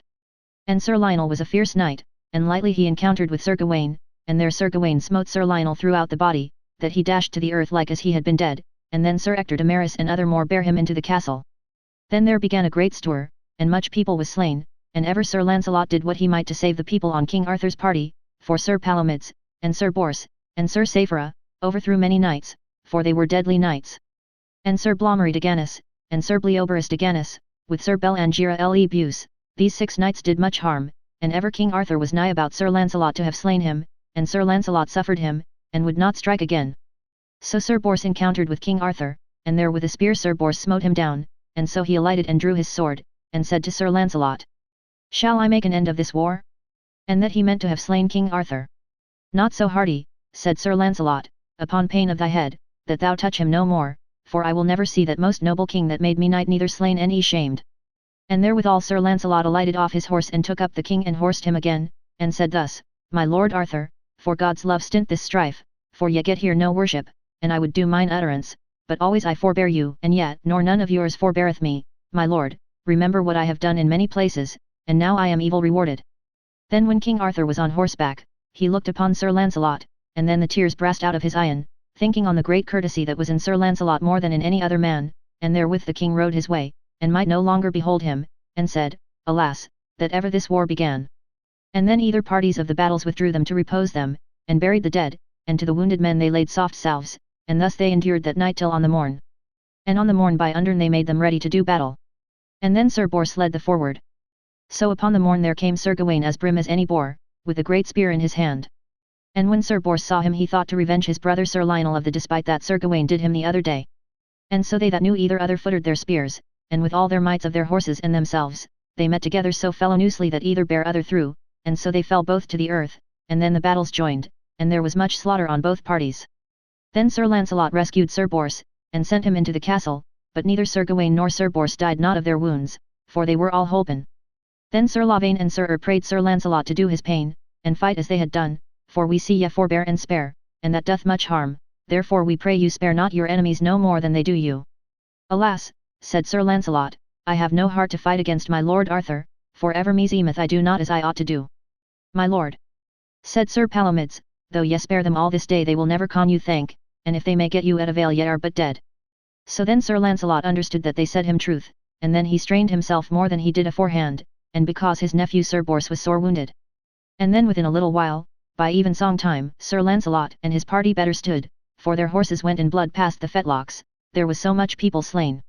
And then for pity Sir Lancelot withheld his knights, and suffered King Arthur's party for to withdraw them aside. And then Sir Lancelot's party withdrew them into his castle, and either parties buried the dead, and put salve unto the wounded men.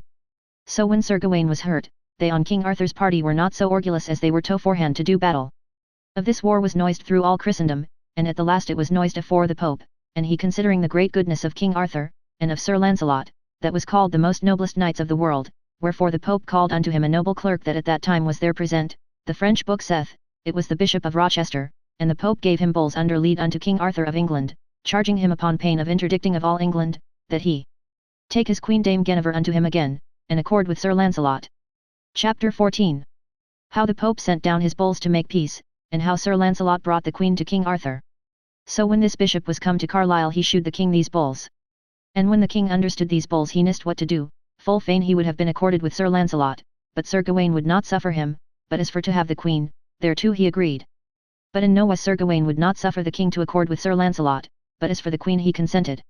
And then the bishop had of the king his great seal, and his assurance as he was a true anointed king that Sir Lancelot should come safe, and go safe, and that the Queen should not be spoken unto of the king, nor of none other, for no thing done afore time past, and of all these appointments the bishop brought with him sure assurance in writing, to shew Sir Lancelot.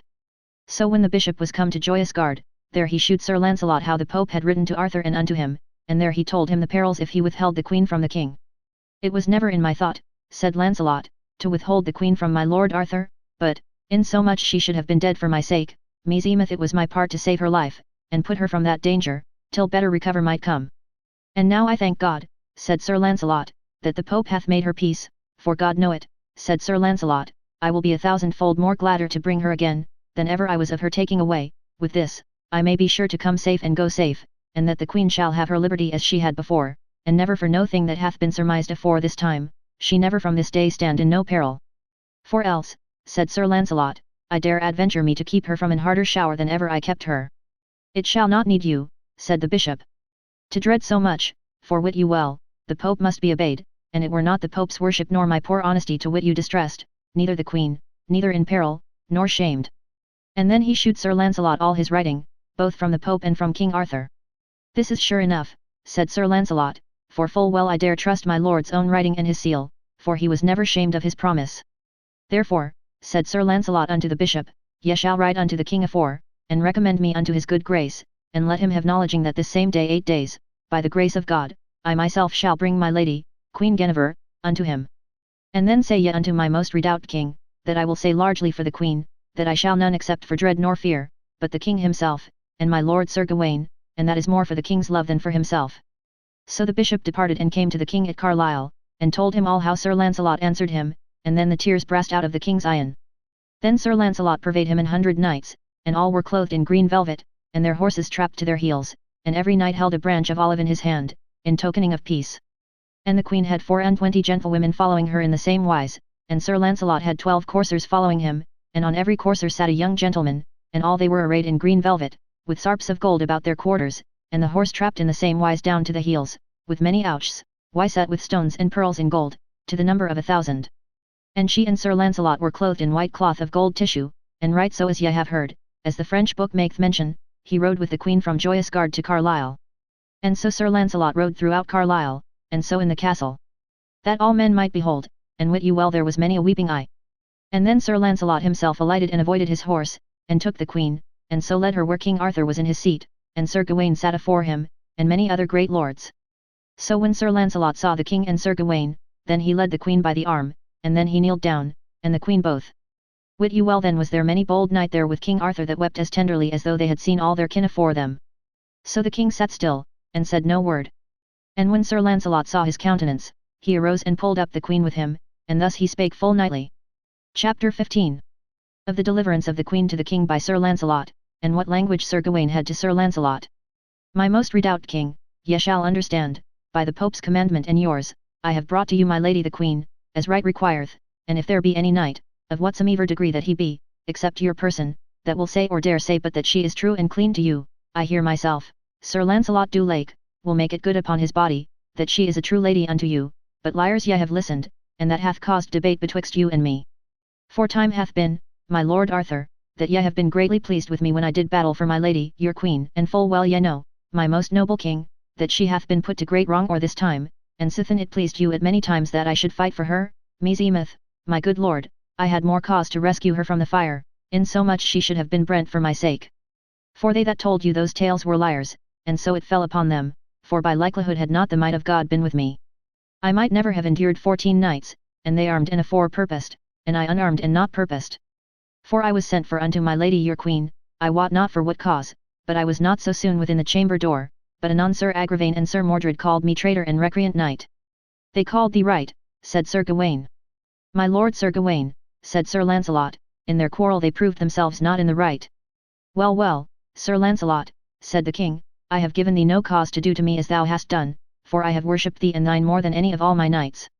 My good lord, said Sir Lancelot, so ye be not displeased, ye shall understand I and mine have done you oft better service than any other knights have done, in many divers places, and where ye have been full hard bestead divers times, I have myself rescued you from many dangers, and ever unto my power I was glad to please you, and my lord Sir Gawain, both in justs, and tournaments, and in battles set, both on horseback and on foot, I have often rescued you, and my lord Sir Gawain, and many of your knights in many divers places. For now I will make avaunt, said Sir Lancelot, I will that yet all wit that yet I found never no manner of knight but that I was over hard for him, and I had done my utterance, thanked be God, howbeit I have been matched with good knights, as Sir Tristram and Sir Lamorak, but ever I had a favour unto them in a deeming what they were. And I take God to record, said Sir Lancelot, I never was wroth nor greatly heavy with no good knight and I saw him busy about to win worship.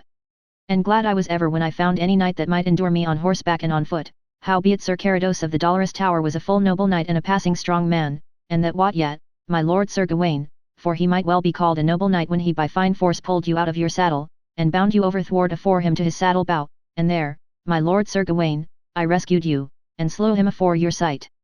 Also I found his brother, Sir Turquin, in likewise leading Sir Gaheris, your brother, bounden afore him, and there I rescued your brother and slew that Turquin, and delivered 64 of my lord Arthur's knights out of his prison. And now I dare say, said Sir Lancelot, I met never with so strong knights, nor so well fighting, as with Sir Carados and Sir Turquin, for I fought with them to the uttermost. And therefore, said Sir Lancelot unto Sir Gawain, meseemeth ye ought of right to remember this, for, an I might have your good will, I would trust to God to have my lord Arthur's good grace. Chapter 16. Of the communication between Sir Gawain and Sir Lancelot, with much other language. The king may do as he will, said Sir Gawain, but wit thou well, Sir Lancelot, thou and I shall never be accorded while we live, for thou hast slain 3 of my brethren, and 2 of them ye slew traitorly and piteously, for they bear none harness against thee, nor none would bear. God would they had been armed, said Sir Lancelot, for then had they been alive. And wit ye well Sir Gawain, as for Sir Gareth, I love none of my kinsmen so much as I did him, and ever while I live, said Sir Lancelot, I will bewail Sir Gareth's death, not all only for the great fear I have of you, but many causes cause me to be sorrowful. One is, for I made him knight, another is, I wot well he loved me above all other knights, and the third is, he was passing noble, true, courteous, and gentle, and well conditioned, the fourth is, I wist well, anon as I heard that Sir Gareth was dead, I should never after have your love, but everlasting war betwixt us. And also I wist well that ye would cause my noble lord Arthur for ever to be my mortal foe. And as Jesu be my help, said Sir Lancelot, I slew never Sir Gareth nor Sir Gaheris by my will, but alas that ever they were unarmed that unhappy day.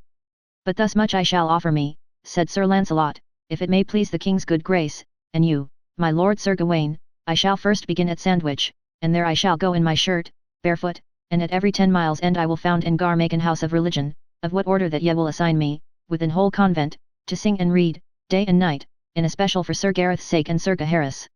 And this shall I perform from Sandwich unto Carlisle, and every house shall have sufficient livelihood. And this shall I perform while I have any livelihood in Christendom, and there is none of all these religious places, but they shall be performed, furnished, and garnished in all things as an holy place ought to be, I promise you faithfully. And this, Sir Gawain, methinks were more fairer, holier, and more better to their souls, than yet, my most noble king, and you, Sir Gawain, to war upon me, for thereby shall ye get none avail. Then all knights and ladies that were there wept as they were mad, and the tears fell on King Arthur's cheeks.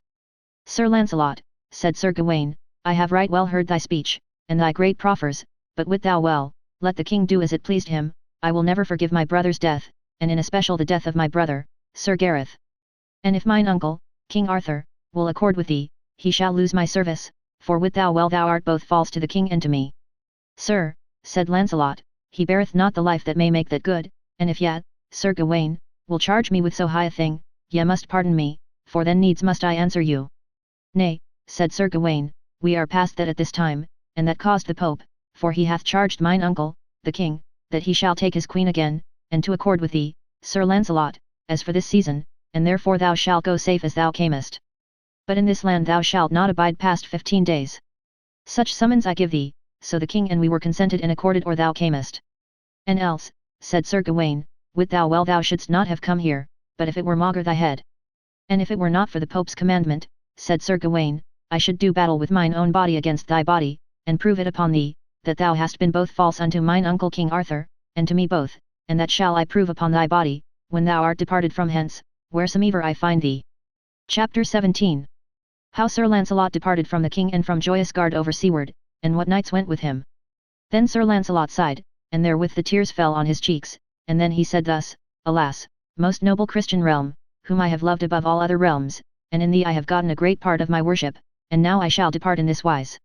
Truly me repenteth that ever I came in this realm, that should be thus shamefully banished, undeserved and causeless, but fortune is so variant, and the wheel so movable, there is none constant abiding, and that may be proved by many old chronicles, of noble Hector and Troilus and Alisander, the mighty conqueror, and many mo other, when they were most in their royalty, they alighted lowest. And so fareth it by me, said Sir Lancelot, for in this realm I had worship, and by me and mine all the whole round table hath been increased more in worship, by me and mine blood, than by any other. And therefore wit thou well, Sir Gawain, I may live upon my lands as well as any knight that here is. And if yet, most redoubt king, will come upon my lands with Sir Gawain to war upon me, I must endure you as well as I may. But as to you, Sir Gawain, if that ye come there, I pray you charge me not with treason nor felony, for an ye do, I must answer you. Do thou thy best, said Sir Gawain, therefore hie thee fast that thou were gone, and wit thou well we shall soon come after, and break the strongest castle that thou hast, upon thy head. That shall not need, said Sir Lancelot, for an I were as orgulous set as ye are, wit you well I should meet you in midst of the field. Make thou no more language, said Sir Gawain, but deliver the queen from thee, and pike thee lightly out of this court. Well, said Sir Lancelot, an I had wist of this shortcoming, I would have advised me twice or that I had come hither, for an the queen had been so dear to me as ye noise her, I durst have kept her from the fellowship of the best knights under heaven. And then Sir Lancelot said unto Guinevere, in hearing of the king and them all, Madam, now I must depart from you and this noble fellowship for ever, and sithen it is so, I beseech you to pray for me, and say me well, and if ye be hard bestead by any false tongues, lightly my lady send me word, and if any knight's hands may deliver you by battle, I shall deliver you. And therewithal Sir Lancelot kissed the queen, and then he said all openly, Now let's see what he be in this place that dare say the queen is not true unto my lord Arthur, let's see who will speak and he dare speak. And therewith he brought the queen to the king, and then Sir Lancelot took his leave and departed, and there was neither king, duke, nor earl, baron nor knight, lady, nor gentlewoman, but all they wept as people out of their mind, except Sir Gawain. And when the noble Sir Lancelot took his horse to ride out of Carlisle, there was sobbing and weeping for pure dole of his departing, and so he took his way unto Joyous Gard. And then ever after he called it the Dolorous Gard. And thus departed Sir Lancelot from the court for ever. And so when he came to Joyous Gard he called his fellowship unto him, and asked them what they would do. Then they answered all wholly together with one voice they would as he would do. My fair fellows, said Sir Lancelot, I must depart out of this most noble realm, and now I shall depart it grieveth me sore, for I shall depart with no worship, for a flemmed man departed never out of a realm with no worship, and that is my heaviness, for ever I fear after my days that men shall chronicle upon me that I was flemmed out of this land, and else, my fair lords, be ye sure, and I had not dread shame, my lady, Queen Guinevere, and I should never have departed. Then spake many noble knights, as Sir Palomides, Sir Saphira his brother, and Sir Bellangere le Buse, and Sir with Sir Lavaine, with many others, Sir, an ye be so disposed to abide in this land we will never fail you, and if ye list not to abide in this land there is none of the good knights that here be will fail you, for many causes. One is, all we that be not of your blood shall never be welcome to the court. And sithen it liked us to take a part with you in your distress and heaviness in this realm, wit you well it shall like us as well to go in other countries with you, and there to take such part as ye do. My fair lords, said Sir Lancelot, I well understand you, and as I can, thank you, and ye shall understand, such livelihood as I am born unto I shall depart with you in this manner of wise, that is for to say, I shall depart all my livelihood and all my lands freely among you, and I myself will have as little as any of you, for have I sufficient that may long to my person. I will ask none other rich array, and I trust to God to maintain you on my lands as well as ever were maintained any knights. Then spake all the knights at once, he have shame that will leave you, for we all understand in this realm will be now no quiet, but ever strife and debate, now the fellowship of the Round Table is broken, for by the noble fellowship of the Round Table was King Arthur upborn, and by their noblesse the king and all his realm was in quiet and rest, and a great part they said all was because of your noblesse. Chapter 18.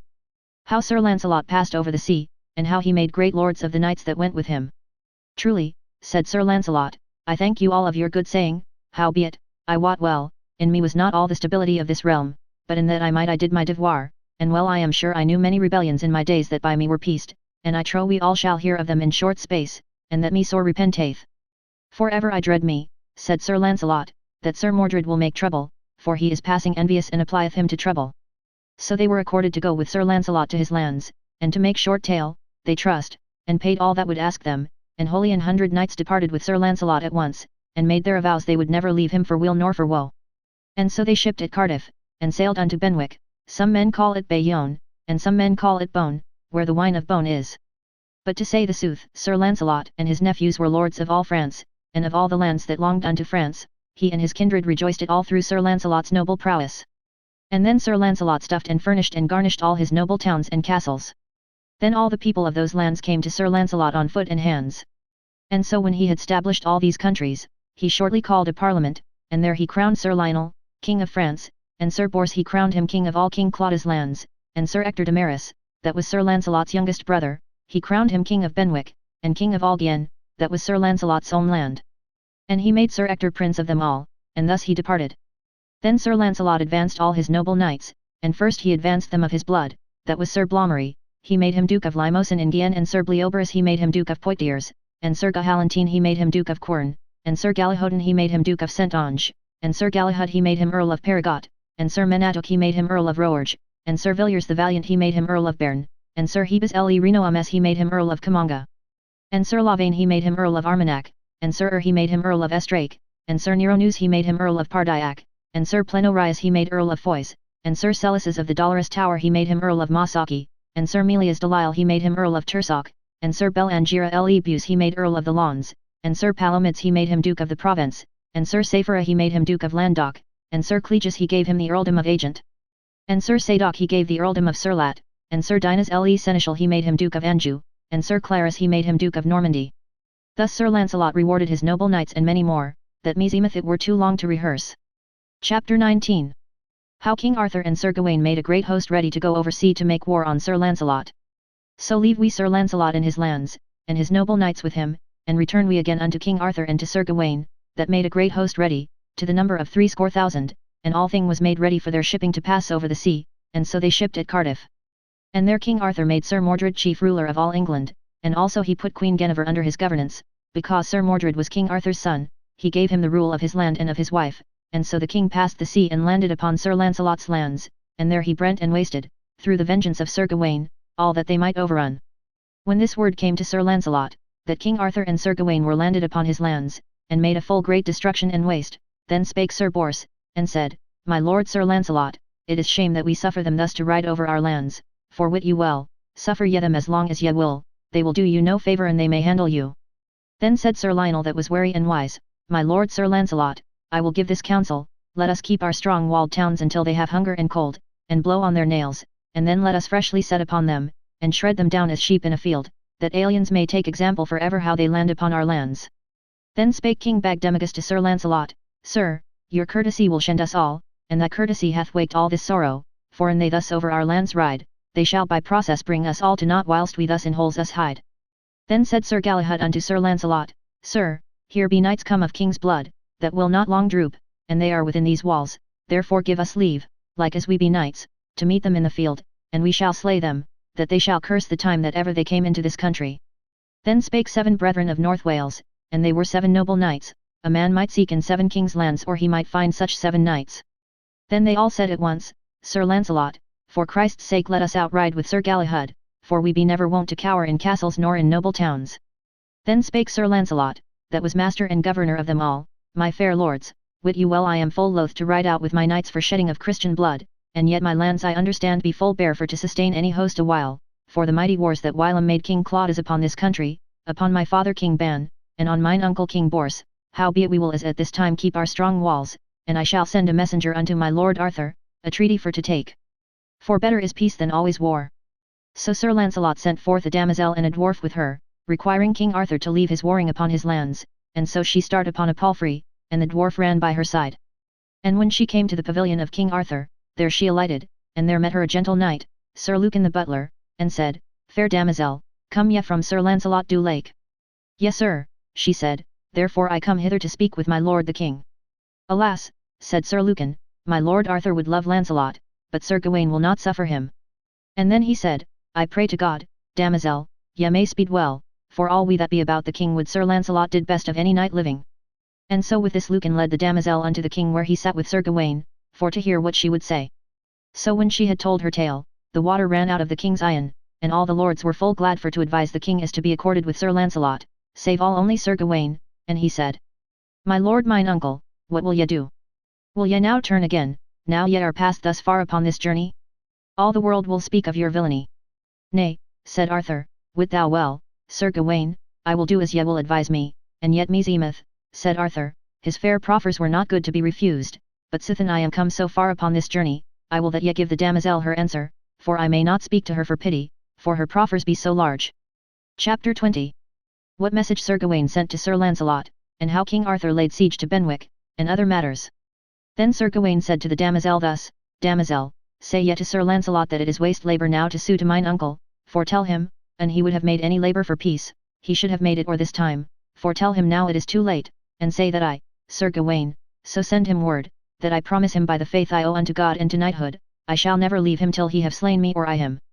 So the damosel wept and departed, and there were many weeping eyen, and so Sir Lucan brought the damosel to her palfrey, and so she came to Sir Lancelot where he was among all his knights.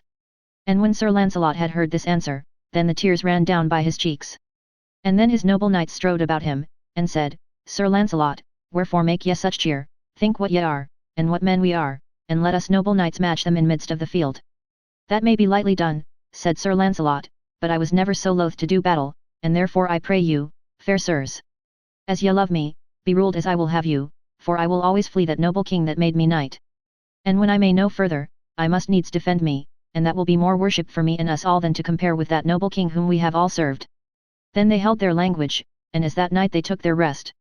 And upon the morn early, in the dawning of the day, as knights looked out, they saw the city of Benwick besieged round about, and fast they began to set up ladders, and then they defied them out of the town, and beat them from the walls whitely. Then came forth Sir Gawain well armed upon a stiff steed, and he came before the chief gate, with his spear in his hand, crying, Sir Lancelot, where art thou? Is there none of you proud knights dare break a spear with me? Then Sir Bors made him ready, and came forth out of the town, and there Sir Gawain encountered with Sir Bors. And at that time he smote Sir Bors down from his horse, and almost he had slain him, and so Sir Bors was rescued and borne into the town. Then came forth Sir Lionel, brother to Sir Bors, and thought to revenge him, and either footed their spears, and ran together, and there they met spitefully, but Sir Gawain had such grace that he smote Sir Lionel down, and wounded him there passing sore. And then Sir Lionel was rescued and borne into the town. And this Sir Gawain came every day, and he failed not but that he smote down one knight or other. So thus they endured half a year, and much slaughter was of people on both parties. Then it befell upon a day, Sir Gawain came afore the gates armed at all pieces on a noble horse, with a great spear in his hand, and then he cried with a loud voice, Where art thou now, thou false traitor, Sir Lancelot? Why hidest thou thyself within holes and walls like a coward? Look out now, thou false traitor knight, and here I shall revenge upon thy body the death of my 3 brethren. All this language heard Sir Lancelot every deal, and his kin and his knights drew about him, and all they said at once to Sir Lancelot, Sir Lancelot, now must ye defend you like a knight, or else ye be shamed for ever, for, now ye be called upon treason, it is time for you to stir, for ye have slept over long and suffered over much. So God me help, said Sir Lancelot, I am right heavy of Sir Gawain's words, for now he charged me with a great charge, and therefore I wot it as well as yet, that I must defend me, or else to be recreant. Then Sir Lancelot bade saddle his strongest horse, and bade let fetch his arms, and bring all unto the gate of the tower, and then Sir Lancelot spake on high unto King Arthur, and said, My lord Arthur, and noble king that made me knight, wit you well I am right heavy for your sake, that ye thus sue upon me, and always I forbear you, for an I would have been vengeable, I might have met you in midst of the field, and there to have made your boldest knights full tame. And now I have forborne half a year, and suffered you and Sir Gawain to do what ye would do, and now may I endure it no longer, for now must I needs defend myself, insomuch Sir Gawain hath appealed me of treason, the which is greatly against my will that ever I should fight against any of your blood, but now I may not forsake it, I am driven thereto as a beast till a bay. Then Sir Gawain said, Sir Lancelot, an thou durst do battle, leave thy babbling and come off, and let us ease our hearts. Then Sir Lancelot armed him lightly, and mounted upon his horse, and either of the knights gat great spears in their hands, and the host without stood still all apart, and the noble knights came out of the city by a great number, insomuch that when Arthur saw the number of men and knights he marvelled and said to himself, Alas, that ever Sir Lancelot was against me, for now I see he hath forborne me. And so the covenant was made, there should no man nigh them, nor deal with them, till the one were dead or yelden.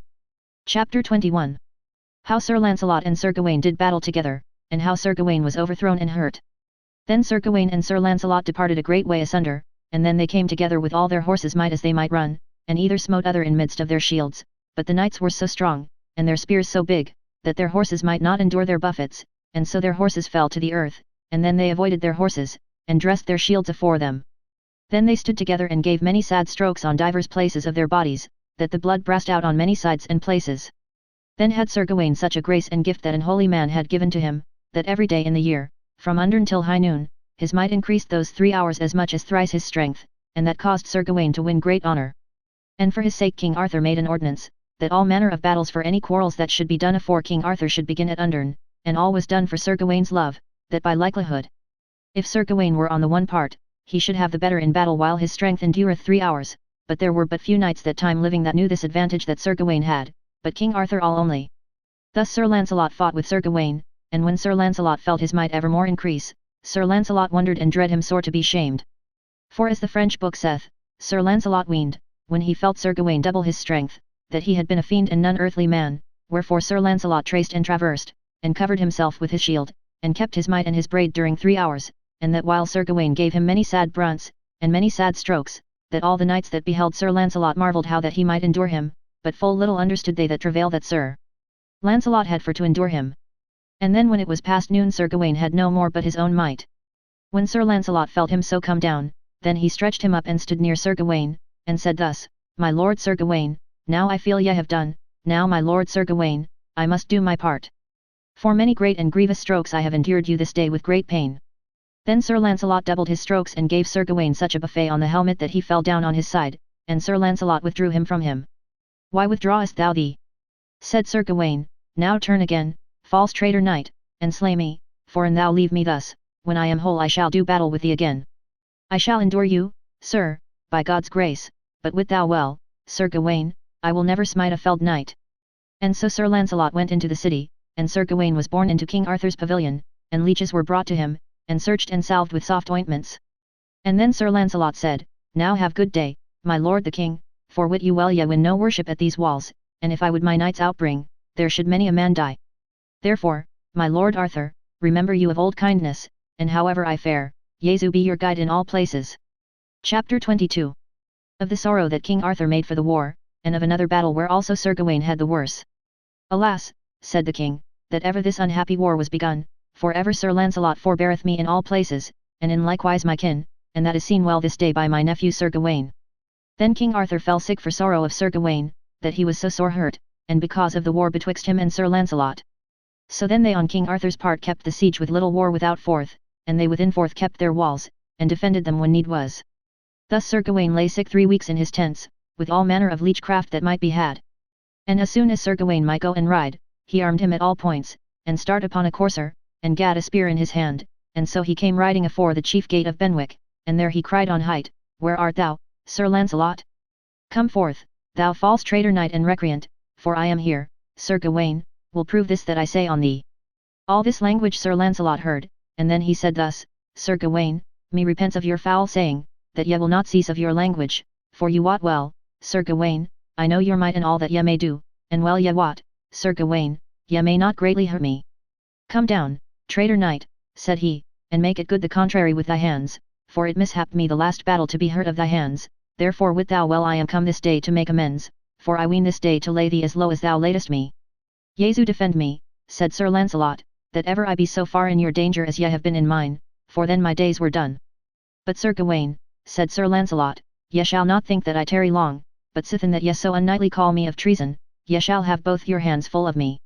And then Sir Lancelot armed him at all points, and mounted upon his horse, and gat a great spear in his hand, and rode out at the gate. And both the hosts were assembled, of them without and of them within, and stood in array full manly. And both parties were charged to hold them still, to see and behold the battle of these two noble knights. And then they laid their spears in their rests, and they came together as thunder, and Sir Gawain brake his spear upon Sir Lancelot in 100 pieces unto his hand, and Sir Lancelot smote him with a greater might, that Sir Gawain's horse's feet raised, and so the horse and he fell to the earth.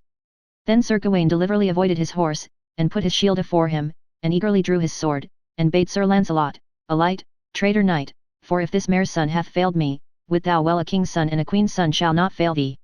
Then Sir Lancelot avoided his horse, and dressed his shield afore him, and drew his sword, and so stood they together and gave many sad strokes, that all men on both parties had thereof passing great wonder.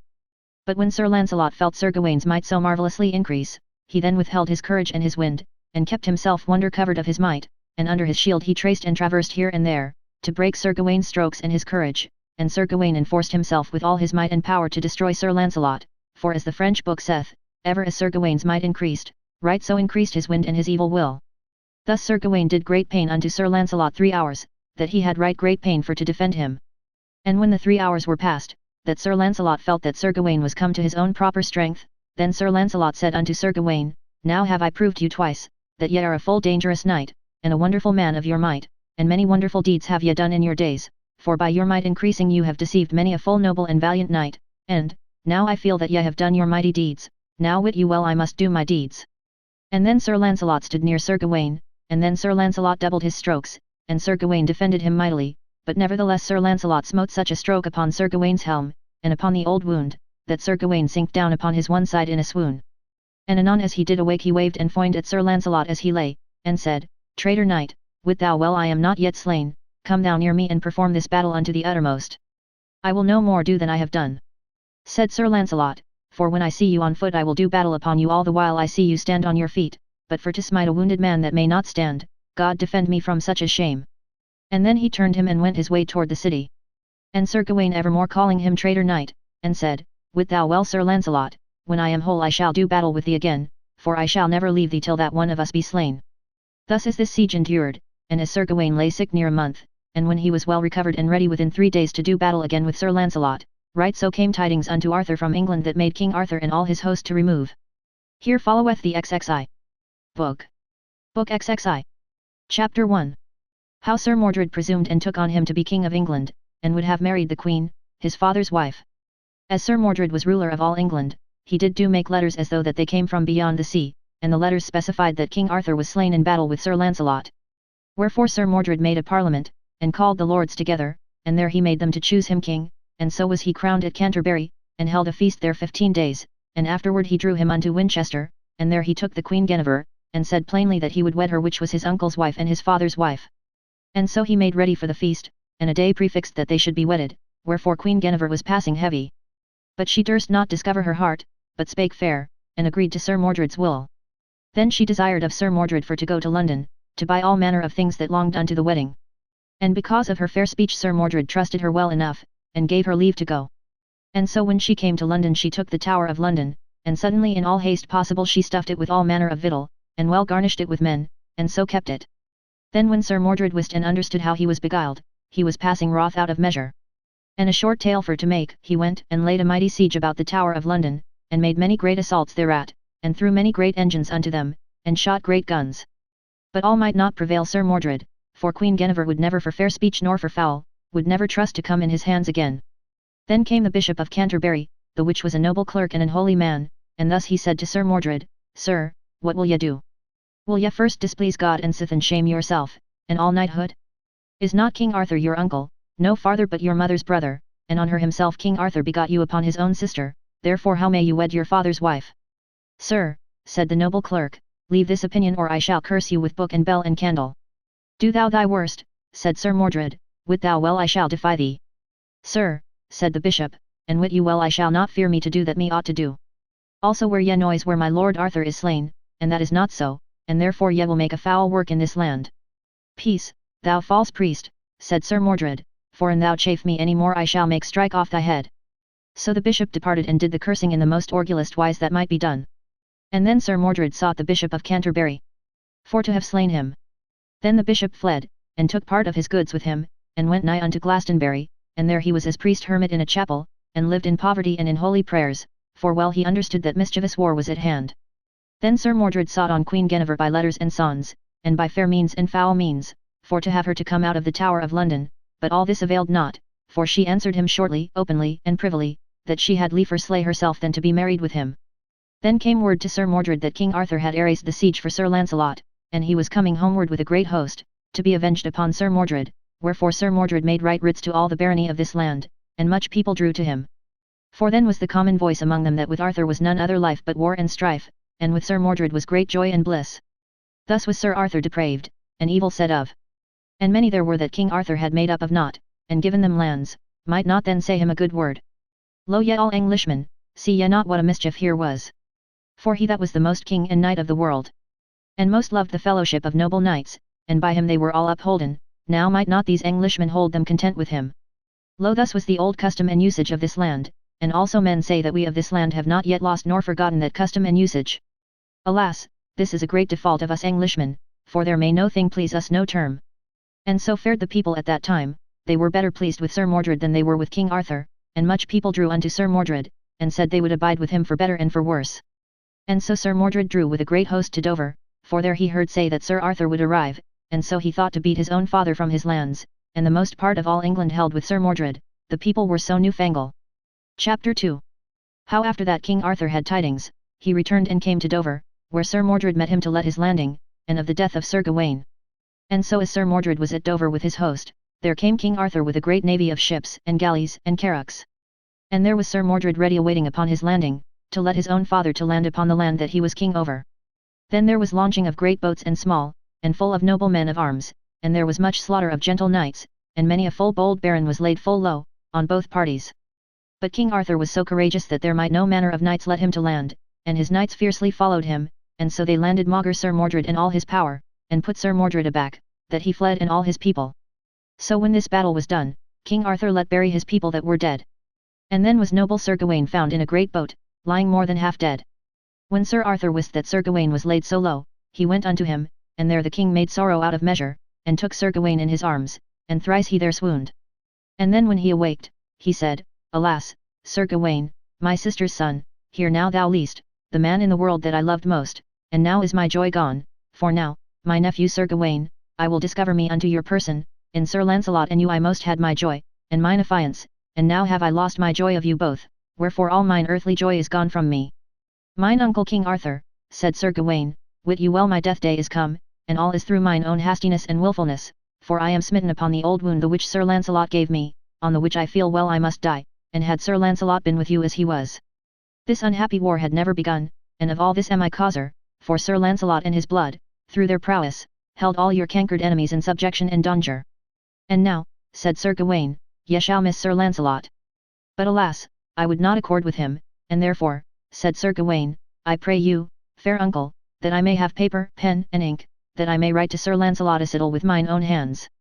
And then when paper and ink was brought, then Gawain was set up weakly by King Arthur, for he was shriven a little to fore, and then he wrote thus, as the French book maketh mention, unto Sir Lancelot, flower of all noble knights that ever I heard of or saw by my days, I, Sir Gawain, King Lot's son of Orkney, sister's son unto the noble King Arthur, send thee greeting, and let thee have knowledge that the 10th day of May I was smitten upon the old wound that thou gavest me afore the city of Benwick, and through the same wound that thou gavest me I am come to my death day. And I will that all the world wit, that I, Sir Gawain, knight of the Table Round, sought my death, and not through thy deserving, but it was mine own seeking, wherefore I beseech thee, Sir Lancelot, to return again unto this realm, and see my tomb, and pray some prayer more or less for my soul. And this same day that I wrote this cittle, I was hurt to the death in the same wound, the which I had of thy hand, Sir Lancelot. For of a more nobler man might I not be slain. Also Sir Lancelot, for all the love that ever was betwixt us, make no tarrying, but come over the sea in all haste, that thou mayst with thy noble knights rescue that noble king that made thee knight, that is my lord Arthur, for he is full straitly bestead with a false traitor, that is my half-brother, Sir Mordred, and he hath let crown him king, and would have wedded my lady Queen Guinevere, and so had he done had she not put herself in the Tower of London. And so the 10th day of May last past, my lord Arthur and we all landed upon them at Dover, and there we put that false traitor, Sir Mordred, to flight, and there it misfortuned me to be stricken upon thy stroke. And at the date of this letter was written, but 2 hours and a half afore my death, written with mine own hand, and so subscribed with part of my heart's blood. And I require thee, most famous knight of the world, that thou wilt see my tomb. And then Sir Gawain wept, and King Arthur wept. And then they swooned both. And when they awaked both, the king made Sir Gawain to receive his saviour. And then Sir Gawain prayed the king for to send for Sir Lancelot, and to cherish him above all other knights. And so at the hour of noon Sir Gawain yielded up the spirit, and then the king let inter him in a chapel within Dover Castle, and there yet all men may see the skull of him, and the same wound is seen that Sir Lancelot gave him in battle. Then was it told the king that Sir Mordred had picked a new field upon Barham Down. And upon the morn the king rode thither to him, and there was a great battle betwixt them, and much people was slain on both parties, but at the last Sir Arthur's party stood best, and Sir Mordred and his party fled unto Canterbury. Chapter 3. How after, Sir Gawaine's ghost appeared to King Arthur, and warned him that he should not fight that day. And then the king let search all the towns for his knights that were slain, and interred them, and salved them with soft salves that so sore were wounded. Then much people drew unto King Arthur. And then they said that Sir Mordred warred upon King Arthur with wrong. And then King Arthur drew him with his host down by the seaside, westward toward Salisbury, and there was a day assigned betwixt King Arthur and Sir Mordred, that they should meet upon a down beside Salisbury, and not far from the seaside, and this day was assigned on a Monday after Trinity Sunday, whereof King Arthur was passing glad, that he might be avenged upon Sir Mordred. Then Sir Mordred erased much people about London, for they of Kent, South Sex, and Surrey, Est Sex, and of South folk, and of North folk, held the most part with Sir Mordred, and many a full noble knight drew unto Sir Mordred and to the king, but they that loved Sir Lancelot drew unto Sir Mordred.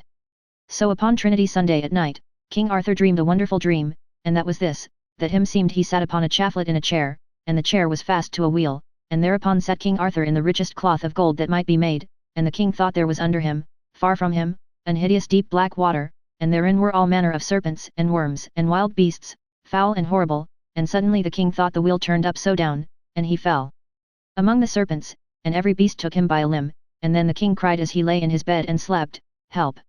And then knights, squires, and yeomen, awaked the king, and then he was so amazed that he wist not where he was, and then he fell a slumbering again, not sleeping nor thoroughly waking. So the king seemed verily that there came Sir Gawaine unto him with a number of fair ladies with him. And when King Arthur saw him, then he said, Welcome, my sister's son, I ween thou hadst been dead. And now I see thee alive, much am I beholding unto Almighty Jesu. O fair nephew and my sister's son, what be these ladies that hither be come with you? Sir, said Sir Gawaine, all these be ladies for whom I have foughten when I was man living, and all these are those that I did battle for in righteous quarrel, and God hath given them that grace at their great prayer, because I did battle for them, that they should bring me hither unto you, thus much hath God given me leave, for to warn you of your death, for in ye fight is to mourn with Sir Mordred, as ye both have assigned, doubt ye not ye must be slain, and the most part of your people on both parties. And for the great grace and goodness that Almighty Jesu hath unto you, and for pity of you, and many more other good men there shall be slain, God hath sent me to you of his special grace, to give you warning that in no wise ye do battle as to mourn, but that ye take a treaty for a month day, and proffer you largely, so as to mourn to be put in a delay. For within a month shall come Sir Lancelot with all his noble knights, and rescue you worshipfully, and slay Sir Mordred, and all that ever will hold with him. Then Sir Gawaine and all the ladies vanished.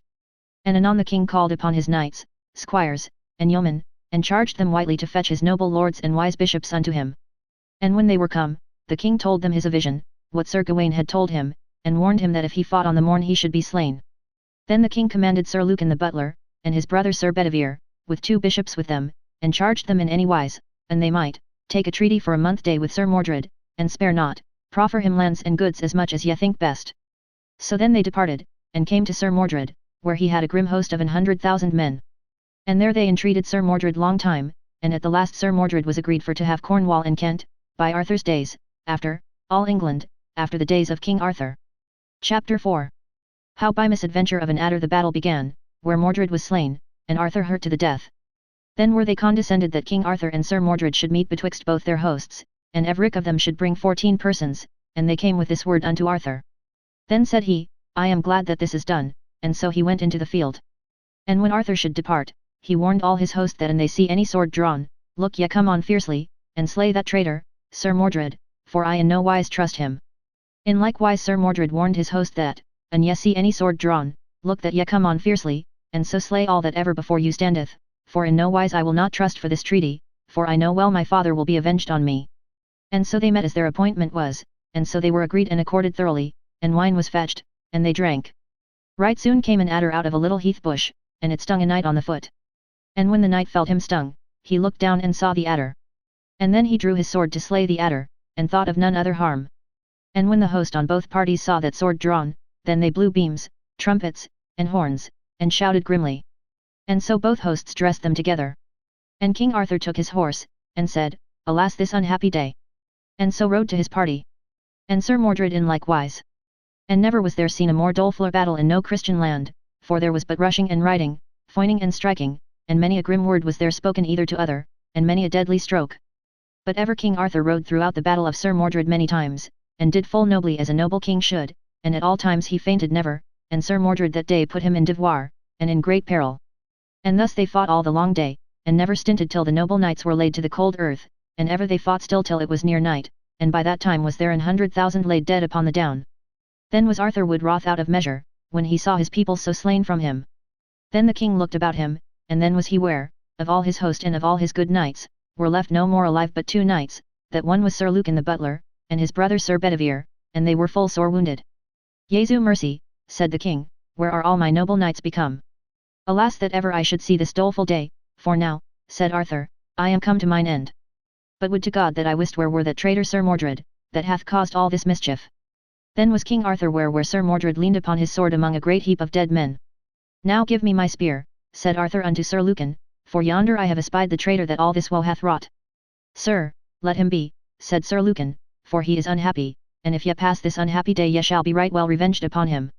Good Lord, remember ye of your night's dream, and what the spirit of Sir Gawain told you this night, yet God of his great goodness hath preserved you hitherto. Therefore, for God's sake, my lord, leave off by this, for blessed be God ye have won the field, for here we be 3 alive, and with Sir Mordred is none alive, and if ye leave off now this wicked day of destiny is past. Tide me death, betide me life, saith the king, now I see him yonder alone he shall never escape mine hands, for at a better avail shall I never have him. God speed you well, said Sir Bedivere. Then the king gat his spear in both his hands, and ran toward Sir Mordred, crying, Traitor, now is thy death day come. And when Sir Mordred heard Sir Arthur, he ran until him with his sword drawn in his hand. And there King Arthur smote Sir Mordred under the shield, with the foin of his spear, throughout the body, more than a fathom. And when Sir Mordred felt that he had his death wound he thrust himself with the might that he had up to the burr of King Arthur's spear. And right so he smote his father Arthur, with his sword holden in both his hands, on the side of the head, that the sword pierced the helmet and the brain pan, and therewithal Sir Mordred fell stark dead to the earth, and the noble Arthur fell in a swoon to the earth, and there he swooned oft times. And Sir Lucan the butler and Sir Bedivere oft times heaved him up. And so weakly they led him betwixt them both, to a little chapel not far from the seaside. And when the king was there he thought him well eased. Then heard they people cry in the field. Now go thou, Sir Lucan, said the king, and do me to wit what betokens that noise in the field. So Sir Lucan departed, for he was grievously wounded in many places. And so as he yed, he saw and hearkened by the moonlight, how that pillars and robbers were come into the field to pill and to rob many a full noble knight of brooches, and beads, of many a good ring, and of many a rich jewel, and who that were not dead all out, there they slew them for their harness and their riches. When Sir Lucan understood this work, he came to the king as soon as he might, and told him all what he had heard and seen. Therefore by my rede, said Sir Lucan, it is best that we bring you to some town. I would it were so, said the king. Chapter 5. How King Arthur commanded to cast his sword Excalibur into the water, and how he was delivered to ladies in a barge. But I may not stand, mine head works so. Ah Sir Lancelot, said King Arthur, this day have I sore missed thee, alas, that ever I was against thee, for now have I my death, whereof Sir Gawain me warned in my dream. Then Sir Lucan took up the king the one part, and Sir Bedivere the other part, and in the lifting the king swooned, and Sir Lucan fell in a swoon with the lift, that the part of his guts fell out of his body, and therewith the noble knight's heart brast. And when the king awoke, he beheld Sir Lucan, how he lay foaming at the mouth, and part of his guts lay at his feet. Alas, said the king, this is to me a full heavy sight, to see this noble duke so die for my sake, for he would have holpen me, that had more need of help than I. Alas, he would not complain him, his heart was so set to help me, now Jesu have mercy upon his soul. Then Sir Bedivere wept for the death of his brother. Leave this mourning and weeping, said the king, for all this will not avail me. For wit thou well and I might live myself, the death of Sir Lucan would grieve me evermore, but my time hieth fast, said the king. Therefore, said Arthur unto Sir Bedivere, take thou Excalibur, my good sword, and go with it to yonder water side, and when thou comest there I charge thee throw my sword in that water, and come again and tell me what thou there seest. My lord, said Bedivere, your commandment shall be done, and lightly bring you word again. So Sir Bedivere departed, and by the way he beheld that noble sword, that the pommel and the haft was all of precious stones, and then he said to himself, if I throw this rich sword in the water, thereof shall never come good, but harm and loss. And then Sir Bedivere hid Excalibur under a tree. And so, as soon as he might, he came again unto the king, and said he had been at the water, and had thrown the sword in the water. What saw thou there? Said the king. Sir, he said, I saw nothing but waves and winds. That is untruly said of thee, said the king, therefore go thou lightly again, and do my commandment, as thou art to me lief and dear, spare not, but throw it in. Then Sir Bedivere returned again, and took the sword in his hand, and then him thought sin and shame to throw away that noble sword, and so oft he hid the sword, and returned again, and told to the king that he had been at the water, and done his commandment. What saw thou there? Said the king. Sir, he said. I saw nothing but the waters wap and waves wan. Ah, traitor untrue, said King Arthur, now hast thou betrayed me twice. Who would have weened that, thou that hast been to me so lief and dear? And thou art named a noble knight, and would betray me for the richness of the sword. But now go again lightly, for thy long tarrying putteth me in great jeopardy of my life, for I have taken cold. And but if thou do now as I bid thee, if ever I may see thee, I shall slay thee with mine own hands, for thou wouldst for my rich sword see me dead. Then Sir Bedivere departed, and went to the sword, and lightly took it up, and went to the water side, and there he bound the girdle about the hilts, and then he threw the sword as far into the water as he might, and there came an arm and an hand above the water and met it, and caught it, and so shook it thrice and brandished, and then vanished away the hand with the sword in the water. So Sir Bedivere came again to the king, and told him what he saw. Alas, said the king, help me hence, for I dread me I have tarried over long. Then Sir Bedivere took the king upon his back, and so went with him to that water side. And when they were at the water side, even fast by the bank hove at a little barge with many fair ladies in it, and among them all was a queen, and all they had black hoods, and all they wept and shrieked when they saw King Arthur.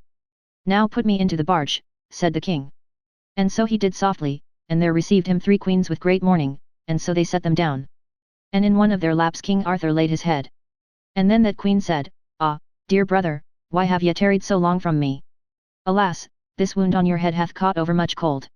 And so then they rode from the land, and Sir Bedivere beheld all those ladies go from him. Then Sir Bedivere cried, Ah, my lord Arthur, what shall become of me, now ye go from me and leave me here alone among mine enemies? Comfort thyself, said the king, and do as well as thou mayst, for in me is no trust for to trust in, for I will into the vale of Avilion to heal me of my grievous wound, and if thou hear never more of me, pray for my soul. But ever the queens and ladies wept and shrieked, that it was pity to hear. And as soon as Sir Bedivere had lost the sight of the barge, he wept and wailed, and so took the forest, and so he went all that night, and in the morning he was ware betwixt 2 holts hoar, of a chapel and an hermitage. Chapter 6. How Sir Bedivere found him on the morrow dead in an hermitage, and how he abode there with the hermit. Then was Sir Bedivere glad, and thither he went, and when he came into the chapel, he saw where lay an hermit grovelling on all four, there fast by a tomb was new graven. When the hermit saw Sir Bedivere he knew him well, for he was but little to fore Bishop of Canterbury, that Sir Mordred flemmed. Sir, said Bedivere, what man is there interred that ye pray so fast for? Fair son, said the hermit, I wot not verily, but by deeming. But this night, at midnight, here came a number of ladies, and brought hither a dead corpse, and prayed me to bury him, and here they offered 100 tapers, and they gave me 100 besants. Alas, said Sir Bedivere, that was my lord King Arthur, that here lieth buried in this chapel. Then Sir Bedivere swooned, and when he awoke he prayed the hermit he might abide with him still there, to live with fasting and prayers. For from hence will I never go, said Sir Bedivere, by my will, but all the days of my life here to pray for my lord Arthur. Ye are welcome to me, said the hermit, for I know ye better than ye ween that I do. Ye are the bold Bedivere, and the full noble Duke, Sir Lucan the butler, was your brother. Then Sir Bedivere told the hermit all as ye have heard tofore. So there bode Sir Bedivere with the hermit that was tofore Bishop of Canterbury, and there Sir Bedivere put upon him poor clothes, and served the hermit full lowly in fasting and in prayers. Thus of Arthur I find never more written in books that be authorized, nor more of the very certainty of his death heard I never read, but thus was he led away in a ship wherein were 3 queens, that one was King Arthur's sister, Queen Morgan le Fay, the other was the Queen of North Gallis, the third was the Queen of the Waste Lands. Also there was Nimue, the chief lady of the lake, that had wedded Peleus the good knight, and this lady had done much for King Arthur, for she would never suffer Sir Peleus to be in no place where he should be in danger of his life, and so he lived to the uttermost of his days with her in great rest. More of the death of King Arthur could I never find, but that ladies brought him to his burials, and such one was buried there, that the hermit bare witness that sometime was Bishop of Canterbury, but yet the hermit knew not in certain that he was verily the body of King Arthur, for this tale Sir Bedivere, Knight of the Table Round, made it to be written. Chapter 7. Of the opinion of some men of the death of King Arthur, and how Queen Guinevere made her a nun in Almesbury. Yet some men say in many parts of England that King Arthur is not dead, but had by the will of our Lord Jesu into another place, and men say that he shall come again, and he shall win the Holy Cross. I will not say it shall be so, but rather I will say, here in this world he changed his life. But many men say that there is written upon his tomb this verse, Hic jacet Arthurus, Rex quondam, Rex futurus. Thus leave I here Sir Bedivere with the hermit, that dwelled that time in a chapel beside Glastonbury, and there was his hermitage. And so they lived in their prayers, and fastings, and great abstinence. And when Queen Guinevere understood that King Arthur was slain, and all the noble knights, Sir Mordred and all the remnant, then the queen stole away, and 5 ladies with her, and so she went to Almesbury, and there she let make herself a nun, and wear white clothes and black, and great penance she took, as ever did sinful lady in this land, and never creature could make her merry, but lived in fasting, prayers, and alms deeds, that all manner of people marvelled how virtuously she was changed. Now leave we Queen Guinevere in Almesbury, a nun in white clothes and black, and there she was abbess and ruler as reason would, and turn we from her, and speak we of Sir Lancelot du Lake. Chapter 8. How when Sir Lancelot heard of the death of King Arthur, and of Sir Gawain, and other matters, he came into England. And when he heard in his country that Sir Mordred was crowned king in England, and made war against King Arthur, his own father, and would let him to land in his own land, also it was told Sir Lancelot how that Sir Mordred had laid siege about the Tower of London, because the Queen would not wed him. Then was Sir Lancelot wroth out of measure, and said to his kinsman, Alas, that double traitor Sir Mordred, now me repenteth that ever he escaped my hands, for much shame hath he done unto my Lord Arthur, for all I feel by the doleful letter that my Lord Sir Gawain sent me, on whose soul Jesu have mercy that my Lord Arthur is full hard bestead. Alas, said Sir Lancelot, that ever I should live to hear that most noble king that made me knight thus to be overset with his subject in his own realm. And this doleful letter that my Lord, Sir Gawain, hath sent me afore his death, praying me to see his tomb, wit you well his doleful words shall never go from mine heart. For he was a full noble knight as ever was born, and in an unhappy hour was I born that ever I should have that unhap to slay first Sir Gawain, Sir Gaheris the good knight, and mine own friend Sir Gareth, that full noble knight. Alas, I may say I am unhappy, said Sir Lancelot, that ever I should do thus unhappily, and, alas, yet might I never have hap to slay that traitor, Sir Mordred. Leave your complaints, said Sir Bors, and first revenge you of the death of Sir Gawain, and it will be well done that ye see Sir Gawain's tomb, and secondly that ye revenge my Lord Arthur, and my lady, Queen Guinevere. I thank you, said Sir Lancelot, for ever ye will my worship. Then they made them ready in all the haste that might be, with ships and galleys, with Sir Lancelot and his host to pass into England. And so he passed over the sea till he came to Dover, and there he landed with 7 kings, and the number was hideous to behold. Then Sir Lancelot spurred of men of Dover where was King Arthur become. Then the people told him how that he was slain, and Sir Mordred and 100,000 died on a day, and how Sir Mordred gave King Arthur there the first battle at his landing, and there was good Sir Gawain slain, and on the morn Sir Mordred fought with the king upon Barham Down, and there the king put Sir Mordred to the worse. Alas, said Sir Lancelot, this is the heaviest tidings that ever came to me. Now, fair sirs, said Sir Lancelot, shew me the tomb of Sir Gawain. And then certain people of the town brought him into the castle of Dover, and shewed him the tomb. Then Sir Lancelot kneeled down and wept, and prayed heartily for his soul. And that night he made a dole. And all they that would come had as much flesh, fish, wine, and ale, and every man and woman had 12 pence, come who would. Thus with his own hand dealt he this money, in a mourning gown, and ever he wept, and prayed them to pray for the soul of Sir Gawain. And on the morn all the priests and clerks that might be gotten in the country were there, and sang mass of requiem, and there offered first Sir Lancelot, and he offered £100, and then the 7 kings offered £40 apiece, and also there was 1,000 knights, and each of them offered £1, and the offering dured from morn till night, and Sir Lancelot lay 2 nights on his tomb in prayers and weeping. Then on the 3rd day Sir Lancelot called the kings, dukes, earls, barons, and knights, and said thus, My fair lords, I thank you all of your coming into this country with me, but we came too late, and that shall repent me while I live, but against death may no man rebel. But sithen it is so, said Sir Lancelot, I will myself ride and seek my lady, Queen Guinevere, for as I hear say she hath had great pain and much disease, and I heard say that she is fled into the west. Therefore yet all shall abide me here, and but if I come again within 15 days, then take your ships and your fellowship, and depart into your country, for I will do as I say to you. Chapter 9. How Sir Lancelot departed to seek the Queen Guinevere, and how he found her at Almesbury.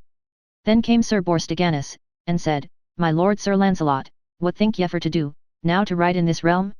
Wit ye well ye shall find few friends. Be as be may, said Sir Lancelot, keep you still here, for I will forth on my journey, and no man nor child shall go with me. So it was no boot to strive, but he departed and rode westerly, and there he sought 7 or 8 days, and at the last he came to a nunnery, and then was Queen Guinevere ware of Sir Lancelot as he walked in the cloister. And when she saw him there she swooned thrice, that all the ladies and gentlewomen had work enough to hold the queen up. So when she might speak, she called ladies and gentlewomen to her, and said, Ye marvel, fair ladies, why I make this fair. Truly, she said, it is for the sight of yonder knight that yonder standeth, wherefore I pray you all call him to me. When Sir Lancelot was brought to her, then she said to all the ladies, Through this man and me hath all this war been wrought, and the death of the most noblest knights of the world, for through our love that we have loved together is my most noble lord slain.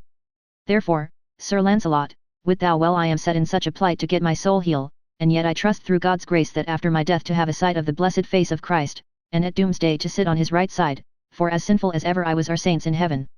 Therefore, Sir Lancelot, I require thee and beseech thee heartily, for all the love that ever was betwixt us, that thou never see me more in the visage, and I command thee, on God's behalf, that thou forsake my company, and to thy kingdom thou turn again, and keep well thy realm from war and wrack, for as well as I have loved thee, mine heart will not serve me to see thee, for through thee and me is the flower of kings and knights destroyed. Therefore, Sir Lancelot, go to thy realm, and there take thee a wife, and live with her with joy and bliss, and I pray thee heartily, pray for me to our Lord that I may amend my misliving.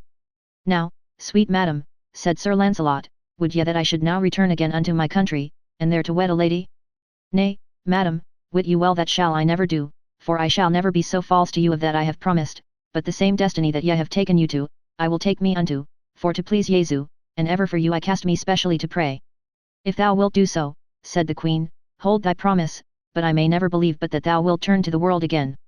Well, madam, said he, ye say as pleaseth you, yet wist you me never false of my promise, and God defend but I should forsake the world as ye have done. For in the quest of the Sangreal I had forsaken the vanities of the world had not your lord been. And if I had done so at that time, with my heart, will, and thought, I had passed all the knights that were in the Sangreal except Sir Galahad, my son. And therefore, lady, sithen ye have taken you to perfection, I must needs take me to perfection, of right.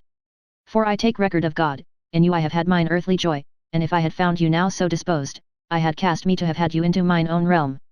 Chapter 10. How Sir Lancelot came to the hermitage where the Archbishop of Canterbury was, and how he took the habit on him. But sithen I find you thus disposed, I ensure you faithfully, I will ever take me to penance, and pray while my life lasteth, if I may find any hermit, either grey or white, that will receive me. Wherefore, madam, I pray you kiss me and never no more.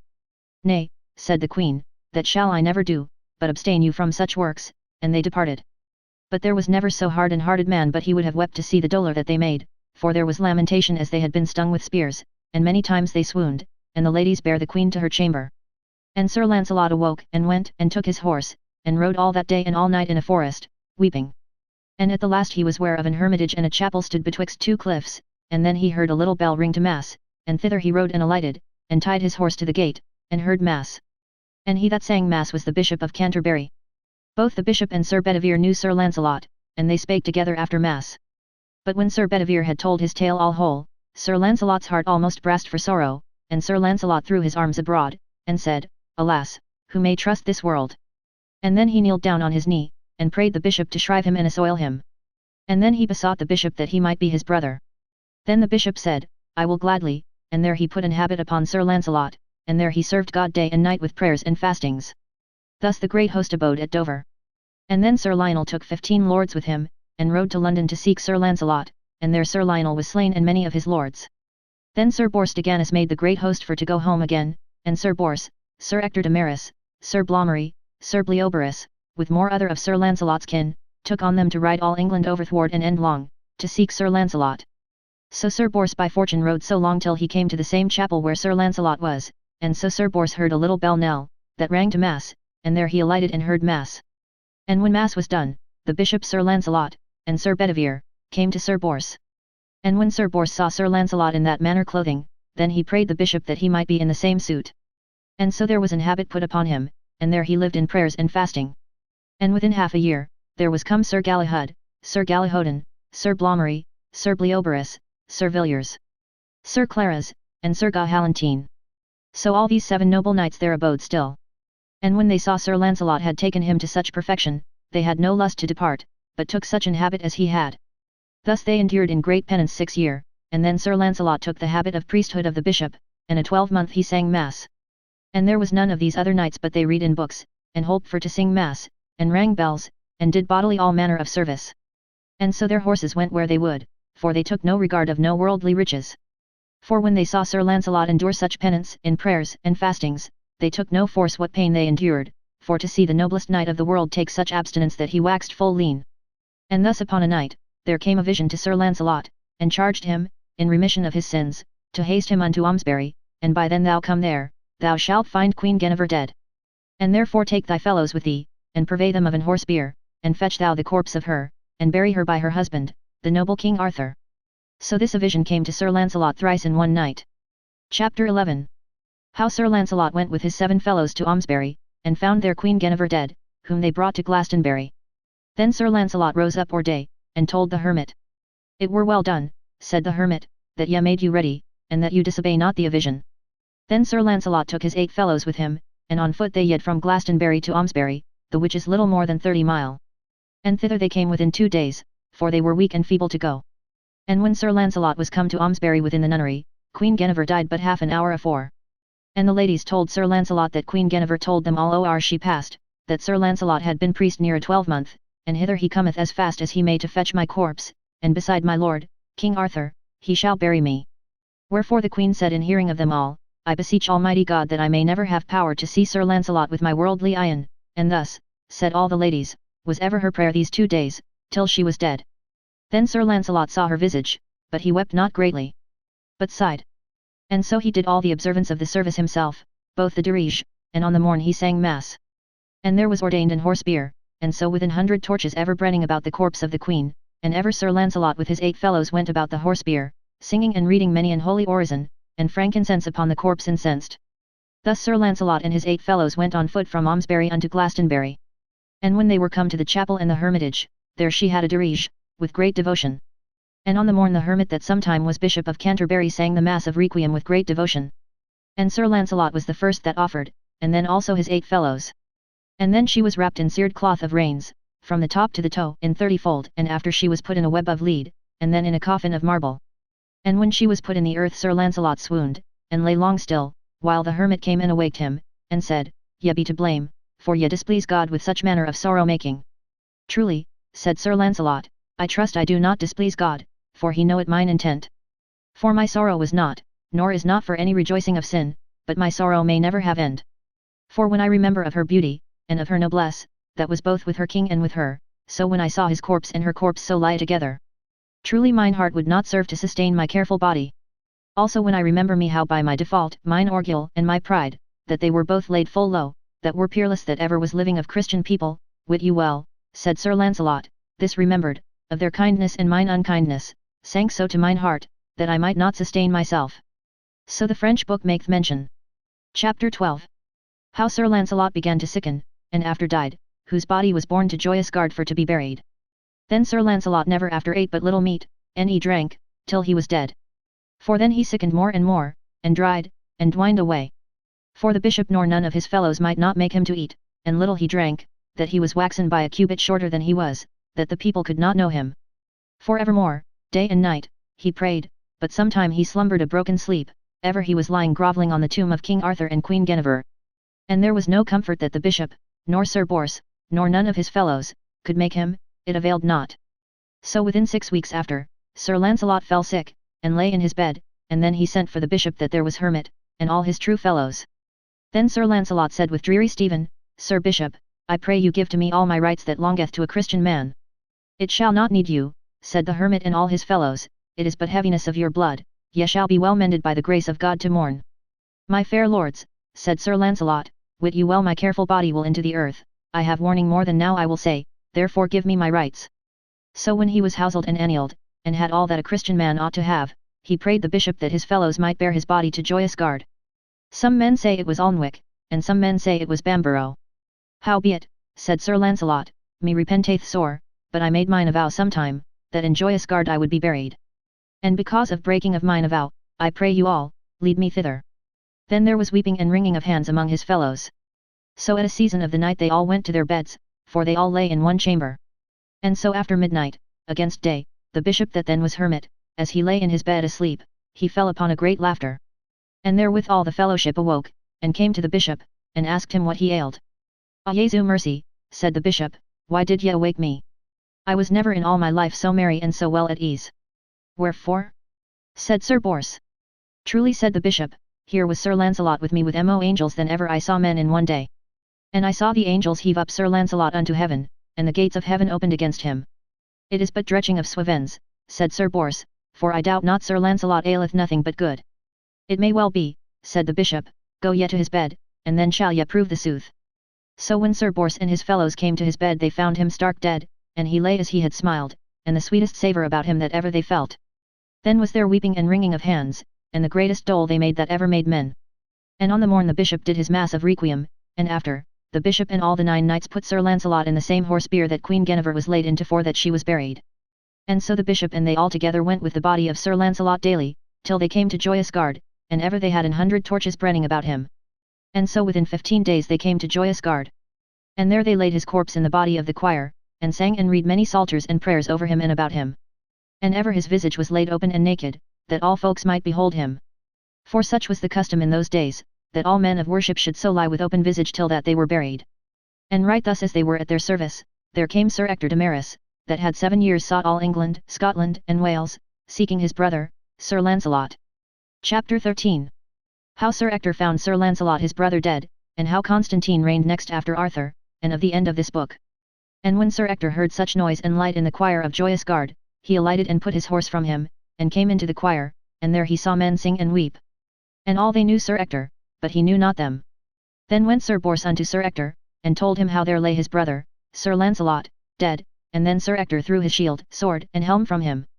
And when he beheld Sir Lancelot's visage, he fell down in a swoon. And when he waked it were hard any tongue to tell the doleful complaints that he made for his brother. "Ah Lancelot," he said, "thou were head of all Christian knights, and now I dare say," said Sir Ector, "thou Sir Lancelot, there thou least, that thou were never matched of earthly knight's hand. And thou were the court-oust knight that ever bare shield. And thou were the truest friend to thy lover that ever bestrad horse. And thou were the truest lover of a sinful man that ever loved woman. And thou were the kindest man that ever struck with sword. And thou were the goodliest person that ever came among press of knights. And thou was the meekest man and the gentlest that ever ate in hall among ladies. And thou were the sternest knight to thy mortal foe that ever put spear in the rest." Then there was weeping and dolour out of measure. Thus they kept Sir Lancelot's corpse aloft 15 days, and then they buried it with great devotion. And then at leisure they went all with the Bishop of Canterbury to his hermitage, and there they were together more than a month. Then Sir Constantine, that was Sir Cador's son of Cornwall, was chosen King of England. And he was a full noble knight, and worshipfully he ruled this realm. And then this King Constantine sent for the Bishop of Canterbury, for he heard say where he was. And so he was restored unto his bishopric, and left that hermitage. And Sir Bedivere was there ever still hermit to his life's end. Then Sir Bors de Ganis, Sir Ector de Maris, Sir Gahalantine, Sir Galahad, Sir Galahodin, Sir Blommery, Sir Bleoberis, Sir Villiers le Valiant, Sir Clarus of Clermont, all these knights drew them to their countries. Howbeit King Constantine would have had them with him, but they would not abide in this realm. And there they all lived in their countries as holy men. And some English books make mention that they went never out of England after the death of Sir Lancelot, but that was but favour of makers. For the French book maketh mention, and is authorized, that Sir Bors, Sir Ector, Sir Blommery, and Sir Bleoberis, went into the Holy Land thereas Jesu Christ was quick and dead, and anon as they had stablished their lands. For the book saith, so Sir Lancelot commanded them for to do, or ever he passed out of this world. And these 4 knights did many battles upon the miscreants or Turks. And there they died upon a Good Friday for God's sake. Here is the end of the book of King Arthur, and of his noble knights of the Round Table, that when they were whole together there was ever 140. And here is the end of the death of Arthur. I pray you all, gentlemen and gentlewomen that readeth this book of Arthur and his knights, from the beginning to the ending, pray for me while I am alive, that God send me good deliverance, and when I am dead, I pray you all pray for my soul. For this book was ended the 9th year of the reign of King Edward IV, by Sir Thomas Malory, knight, as Jesu help him for his great might, as he is the servant of Jesu both day and night. Thus endeth this noble and joyous book entitled Le Morte d'Arthur. Notwithstanding it treateth of the birth, life, and acts of the said King Arthur, of his noble knights of the Round Table, their marvellous inquests and adventures, the achieving of the sangreal, and in the end the dolorous death and departing out of this world of them all. Which book was reduced into English by Sir Thomas Malory, knight, as afore is said, and by me divided into 21 books, chaptered and imprinted, and finished in the Abbey, Westminster, the last day of July the year of our Lord 1485. Caxton me fiery fake it.